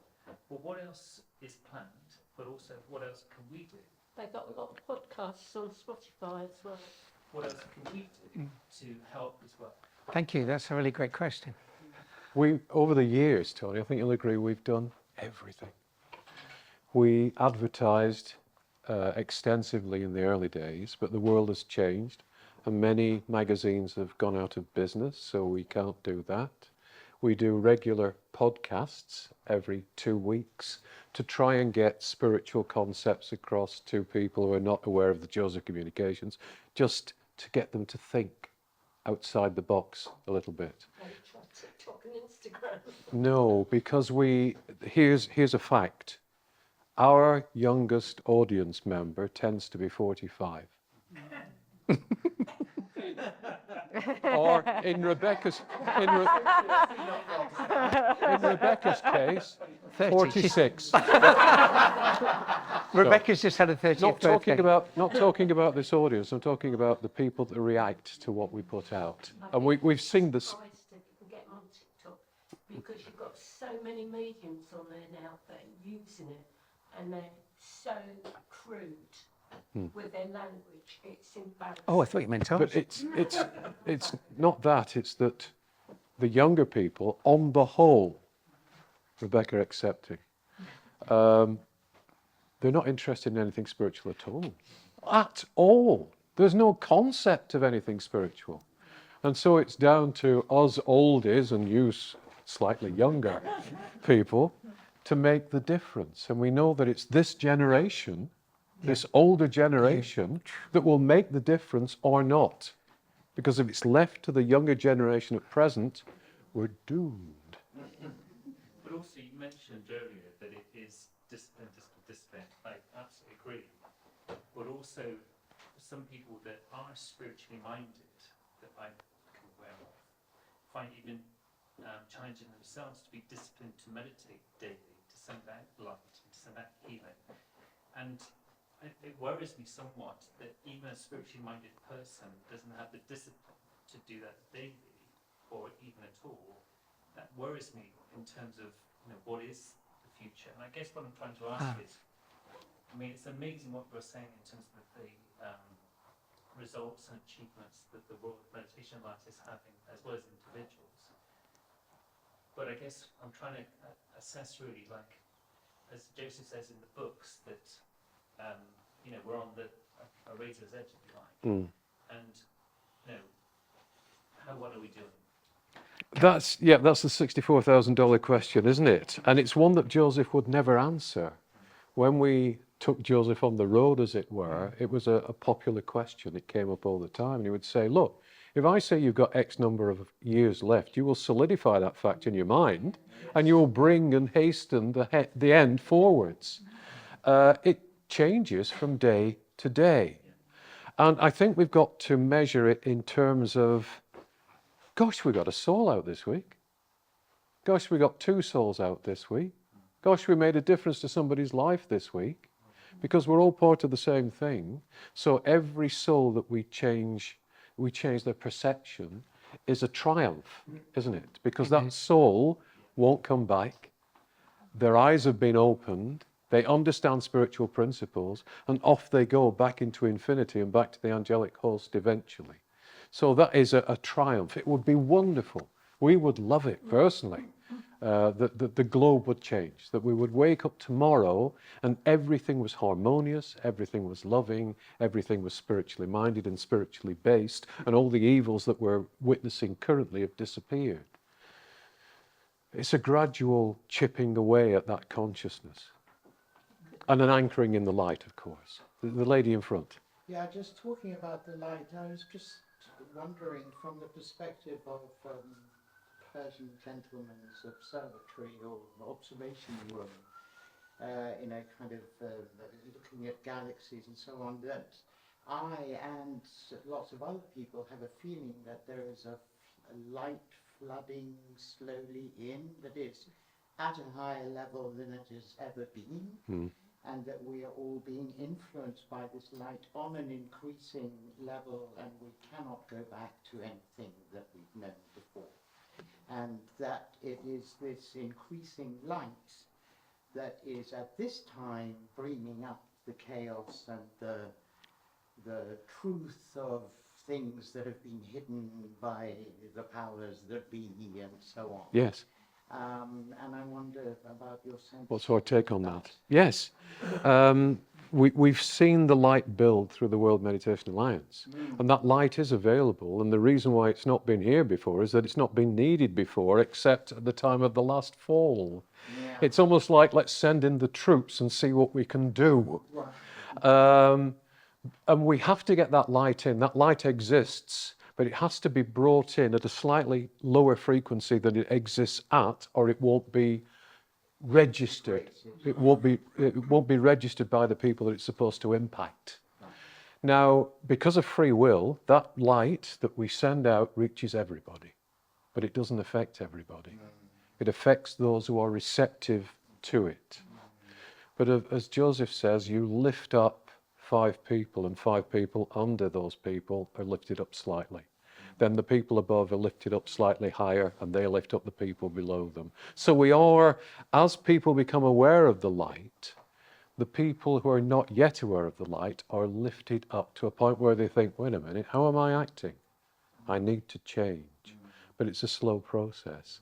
And we look forward to the day when we're not needed as the World Meditation Alliance, when that light has a direct impact on every soul and they react to it accordingly. But we're not at that stage yet. Critical mass. Yes, yeah, indeed. There's a lady over there who wants to ask a question. I work for some reflexologists at home. As what, sorry? Reflexologists Oh, yes, at home. yes. And I've had a massive influx recently. All through my career, I've had people come in, like, I started off and I got back injury or back problems. For the moment, a massive influx of people on the cusp of questioning and of spiritual awareness, awakening. Yeah. There's been lots and lots of people coming, and as part of the sessions that, I mean, this is a recent thing, this last year, and as part of the sessions, like talking things through, it's like, although none of them have taken up the World Meditation Alliance group, or maybe even the books, and I have to be careful how much you can push things. Of course. But I do think that people maybe go to them when they're ready to do so. But there is definitely this rise in people's awareness that is generally, and I witnessed it. It's two encouraging stories. It is encouraging, yeah, it is encouraging. The- And of the- course, the world's coming up short, isn't it, in so many areas, that it forces them to look for something more. Can there not be anything more than this? This state of the world, surely there's something. And then they begin their personal journey. Thank you for sharing that. In psychotherapy, we say that people get on the wheel of change, the cycle of change. It's like a hamster wheel, and they're alongside it. And we say the hardest step of therapy is the first step where they put the foot on the wheel of change. And I think that's what you're experiencing, is that people are getting closer and closer to actually taking that step to get on the wheel. Yeah, and then there's no going back once you do that. You can't go back. Thank you. I think we'll wind it up after 3 more questions, Tony. That's all right. I think we're reaching the end of the Gentleman at session. the time. The gentleman. Hi. I appreciated very much what you put this day. Thank you. But what's come over to me, how much we need divine help. All of us. Yeah. We can't do it on our own. No. We have to have assistance, whether to raise our vibration up, to exercise divine. We're all going to be a light, a spark, if you want to say this. Yes. No, we have a battle, don't we, with the fall. Yes. Because the situation, like you said just a few minutes ago, if we're in an ideal world, we wouldn't have a problem. Because we would all be connected to the divine. But that's been cut. So we need help, all of us. Yes. In a very humble, meek way, we have to ask our Heavenly Father. We have to come to places like this, where Joseph, those books, those 8 books are marvellous, covering a wide field of subjects. And we all need it. Yes. But also, in all of the books, what does Joseph refer to time and again? The divine. Yeah. He says, it's not coming from me, this is how it is, but it comes from the divine. And there has been a movement to eliminate the divine from our consciousness. Oh, as I said at the beginning with that false headline, oh, there's no God. Oh, there's no God. Don't believe in God, believe in us. There's been a deliberate move. Because if you further divide people from the divine that they are, everything falls apart and you can control them. And it's nothing to do with religion, it's to do with what is. We are each, as you quite rightly say, a part of the divine. So everything that we are doing is based in the divine, starts with the divine, ends with the divine. And we know that the vibrations that come through to us for the World Meditation Alliance are channeled from the divine via the angelic host, passed down by the Persian gentleman who interprets them for us, and distributed by us. Everything we do, every single thing we do, is rooted in the divine and the knowledge that we're part of the divine. And we have to acknowledge that. Yes, we do. And that's part of our task, isn't it? And it's a difficult task, because people have been put off the notion of a higher power, deliberately. When I read the book on the fall, I thought, well, Ken, if you could see it, I think you'd be horrified. If we could see the energy field, I think we'd have a shock. Yes. Yeah. Yes. Yeah, the I currents... think we would, I think it'd scare the pants off. No, you're absolutely right. And to see... Without help, like here, the divine help, our prayers to our Heavenly Father, we will really struggle. Yes. And to involve our God, the God in everything that we do. I don't know what I'm doing in this situation, Father, but you do. Off we go. Walk with me. Keep me safe. Inspire me. That's right. Have that conversation all the time and know that you're involving the divine that you're part of in everything that you do and say and think. And that is what is needed. I try to do every day. I try to have a talk to him, like talking to a father. Yes. You know, because he is our father. Yeah. Yeah. So he encourages us to talk to him. Yes. Yes. Without difficulties and problems, Yes. sickness. Yes. or whatever the situation. Yeah. But we do need help. We do. I'm very grateful for this day. Oh. Well, I'm great. We're grateful for all of you being here.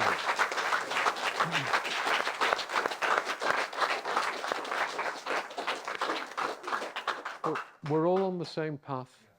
We're all sharing the same light and working with the same light. It's the same mission.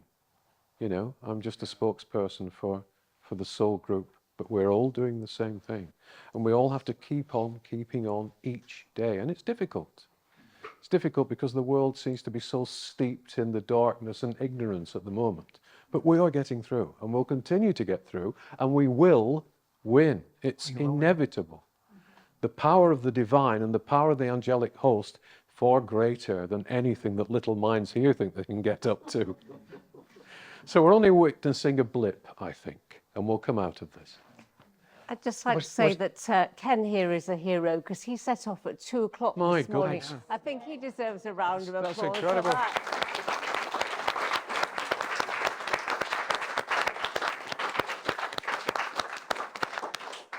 Is that the 3 questions? I think that's it.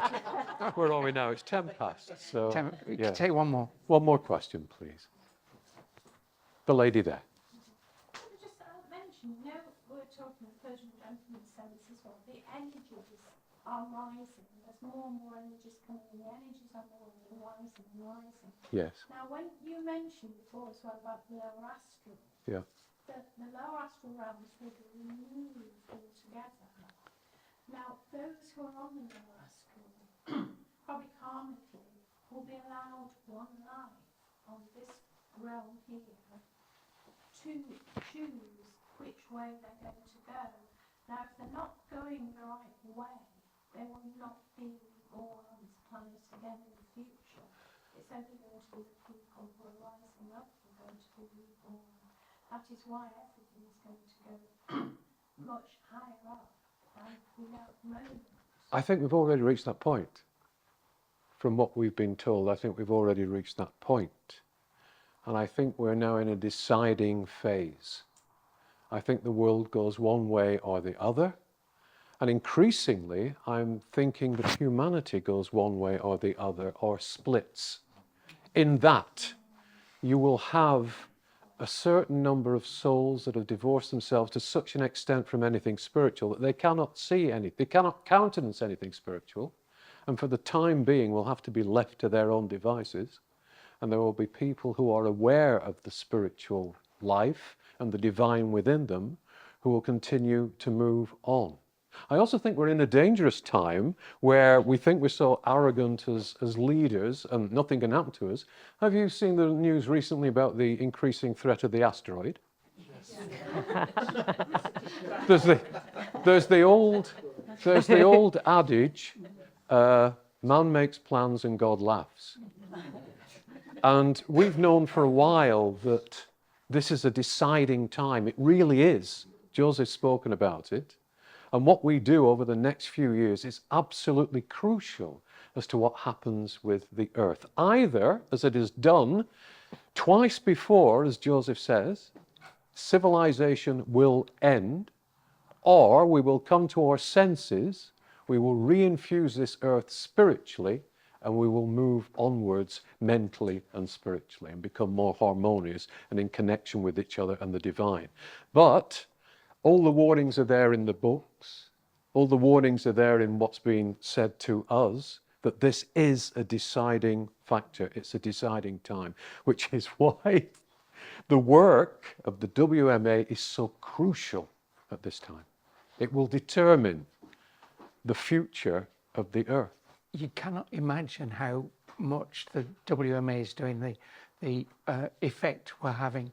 And this is why I would say if more of you could join, or you can get more people, you wanted to do something, get out there and get some more people for us, because it's making a huge difference. Yeah. And it's up to us. It's up to us old ones. And it's also creating a feeling of family for people as well. People who say, what can I do spiritually? There is a sense of family and belonging weekly because of the WMA. So there is that benefit for Absolutely. meditators as Absolutely. well, and they are part of our family. Well, oh, sorry. Very, very, very, last- very, the very last last one. question. The last one. Yeah. This might not be a route we want to go down, but Oh, gosh. say for instance the Light newspaper. Yes. There are people that read that Mm. could potentially be very spiritual. Perhaps an article in there. something like We have tried, we would, over the years, we have tried everything. I, for example, have given interviews and they've said, oh, there's somebody in America you should have an interview with. They're fantastic. They have thousands of followers that you'll have requests for books coming in here, there and everywhere. Interview, nothing. Interview with somebody else, nothing. Interview with somebody else, nothing. Would you like to put an article in our paper? Yes, I'll write an article. It doesn't go in. Or it'll only go in if you spend X amount of advertising with us.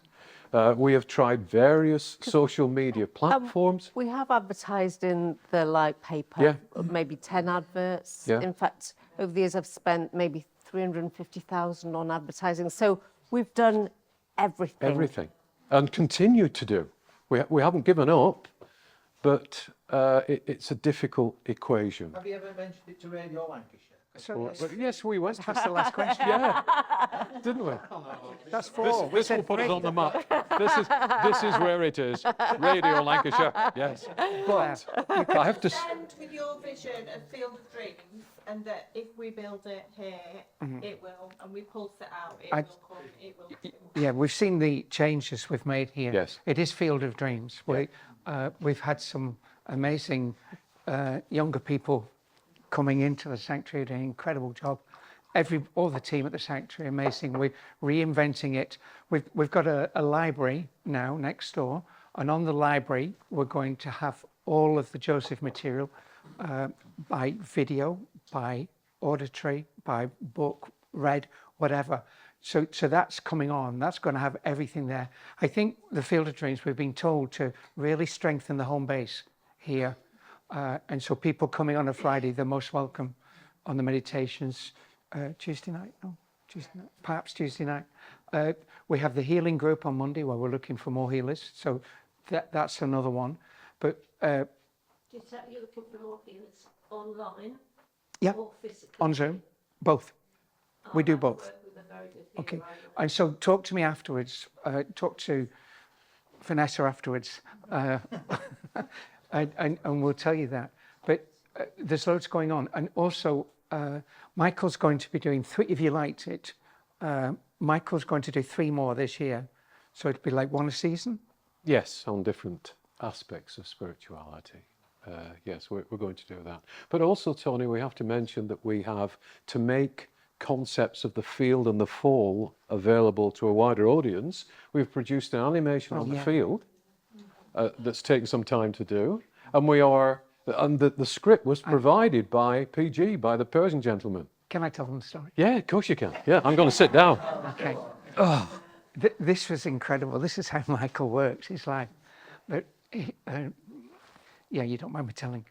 We don't know yet. The field and the fall, they're really hard concepts to get over to people. If we talk about the field, people think of it up there, it's more like a cloud than a field, and there's things that make it really hard to understand.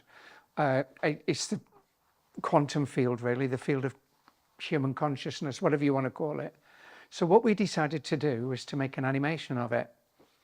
And Michael and I saying, I think we'll do an animation of this. We're sat in my office, I think it was, and PG came straight in. And he said, would you mind if I write it? Well, he actually said, I'm writing it. I'm right. Yeah, you don't argue. Yeah. And so we said, yeah, sure, fine, that makes life a lot easier. And then he said, would you mind if I script it, if I act like a director for it? So Michael then sat, and he sat for a week. And this is how I interpreted the story that you gave me, was that words were flying across the room. PG was there, and an angelic lady. Yes. Yeah, and words are floating across. And Michael's looking at these words, and then PG would say, write that one down. and Michael would go and write it down. And at the end of a week, they had the most amazing script for a cartoon for the field. And then he came back afterwards and said, and this took another 2 weeks, I think, wasn't it? About Oh, the actual visuals for it. Yes. page after This is page how of it should how look. we do it, how the animation is to take place. And Michael brought this down, and then he said Michael has to read this, so Michael had to do the voiceover for it, and it was like a divine animation, a divine film. It was incredible. I don't know who's seen it. It is out there on the website. Yeah, Is it on YouTube? yeah, It's on YouTube. yeah, Yes. and the website. Yeah. And it's incredible. You know, you show it kids, they love it. And so we're now doing the fall. The same has happened in 3 parts, the fall. And it was the same for Michael, where he just lived in this cuckoo land for weeks while these words are flying around. So we've got these tools, we've got them. And all the time we're looking and testing for ways that might get through a little bit easier on these concepts. And I'm running a spiritual, not a workshop, every Friday morning, 10 o'clock till 12, 10:30 till 12, where people come with the Joseph problems or not understanding the Joseph, and I'll try and make it easier. Janice, yeah. So anybody who wants to come along, just come along on a Friday morning, 10:30 till 12, and that's here. And that's, again, part of consolidating the base here, getting it stronger here, what we're doing. So... Yeah, and that's important, isn't it? Because we've looked outwards in all directions and done absolutely everything to get the word out there. But increasingly, the input that we get from the soul group says, make this the point, and people will come here. Radiate out from this point. Don't try and spread it out that way, bring it inwards. And that's what we're doing. Yeah, and the sanctuary is that point. It is that point. Yeah. Yes. Yeah. Unfortunately, I can't get up this far. I can't get up here. No, but you can Zoom. connect with us I can connect. by Yeah. Zoom. You can connect with us via what we put out Oh, I do. on media. You know, I think that's everything, isn't I it? think that is everything. It just remains for us to say thank you so much It's been amazing. for your Yeah. time.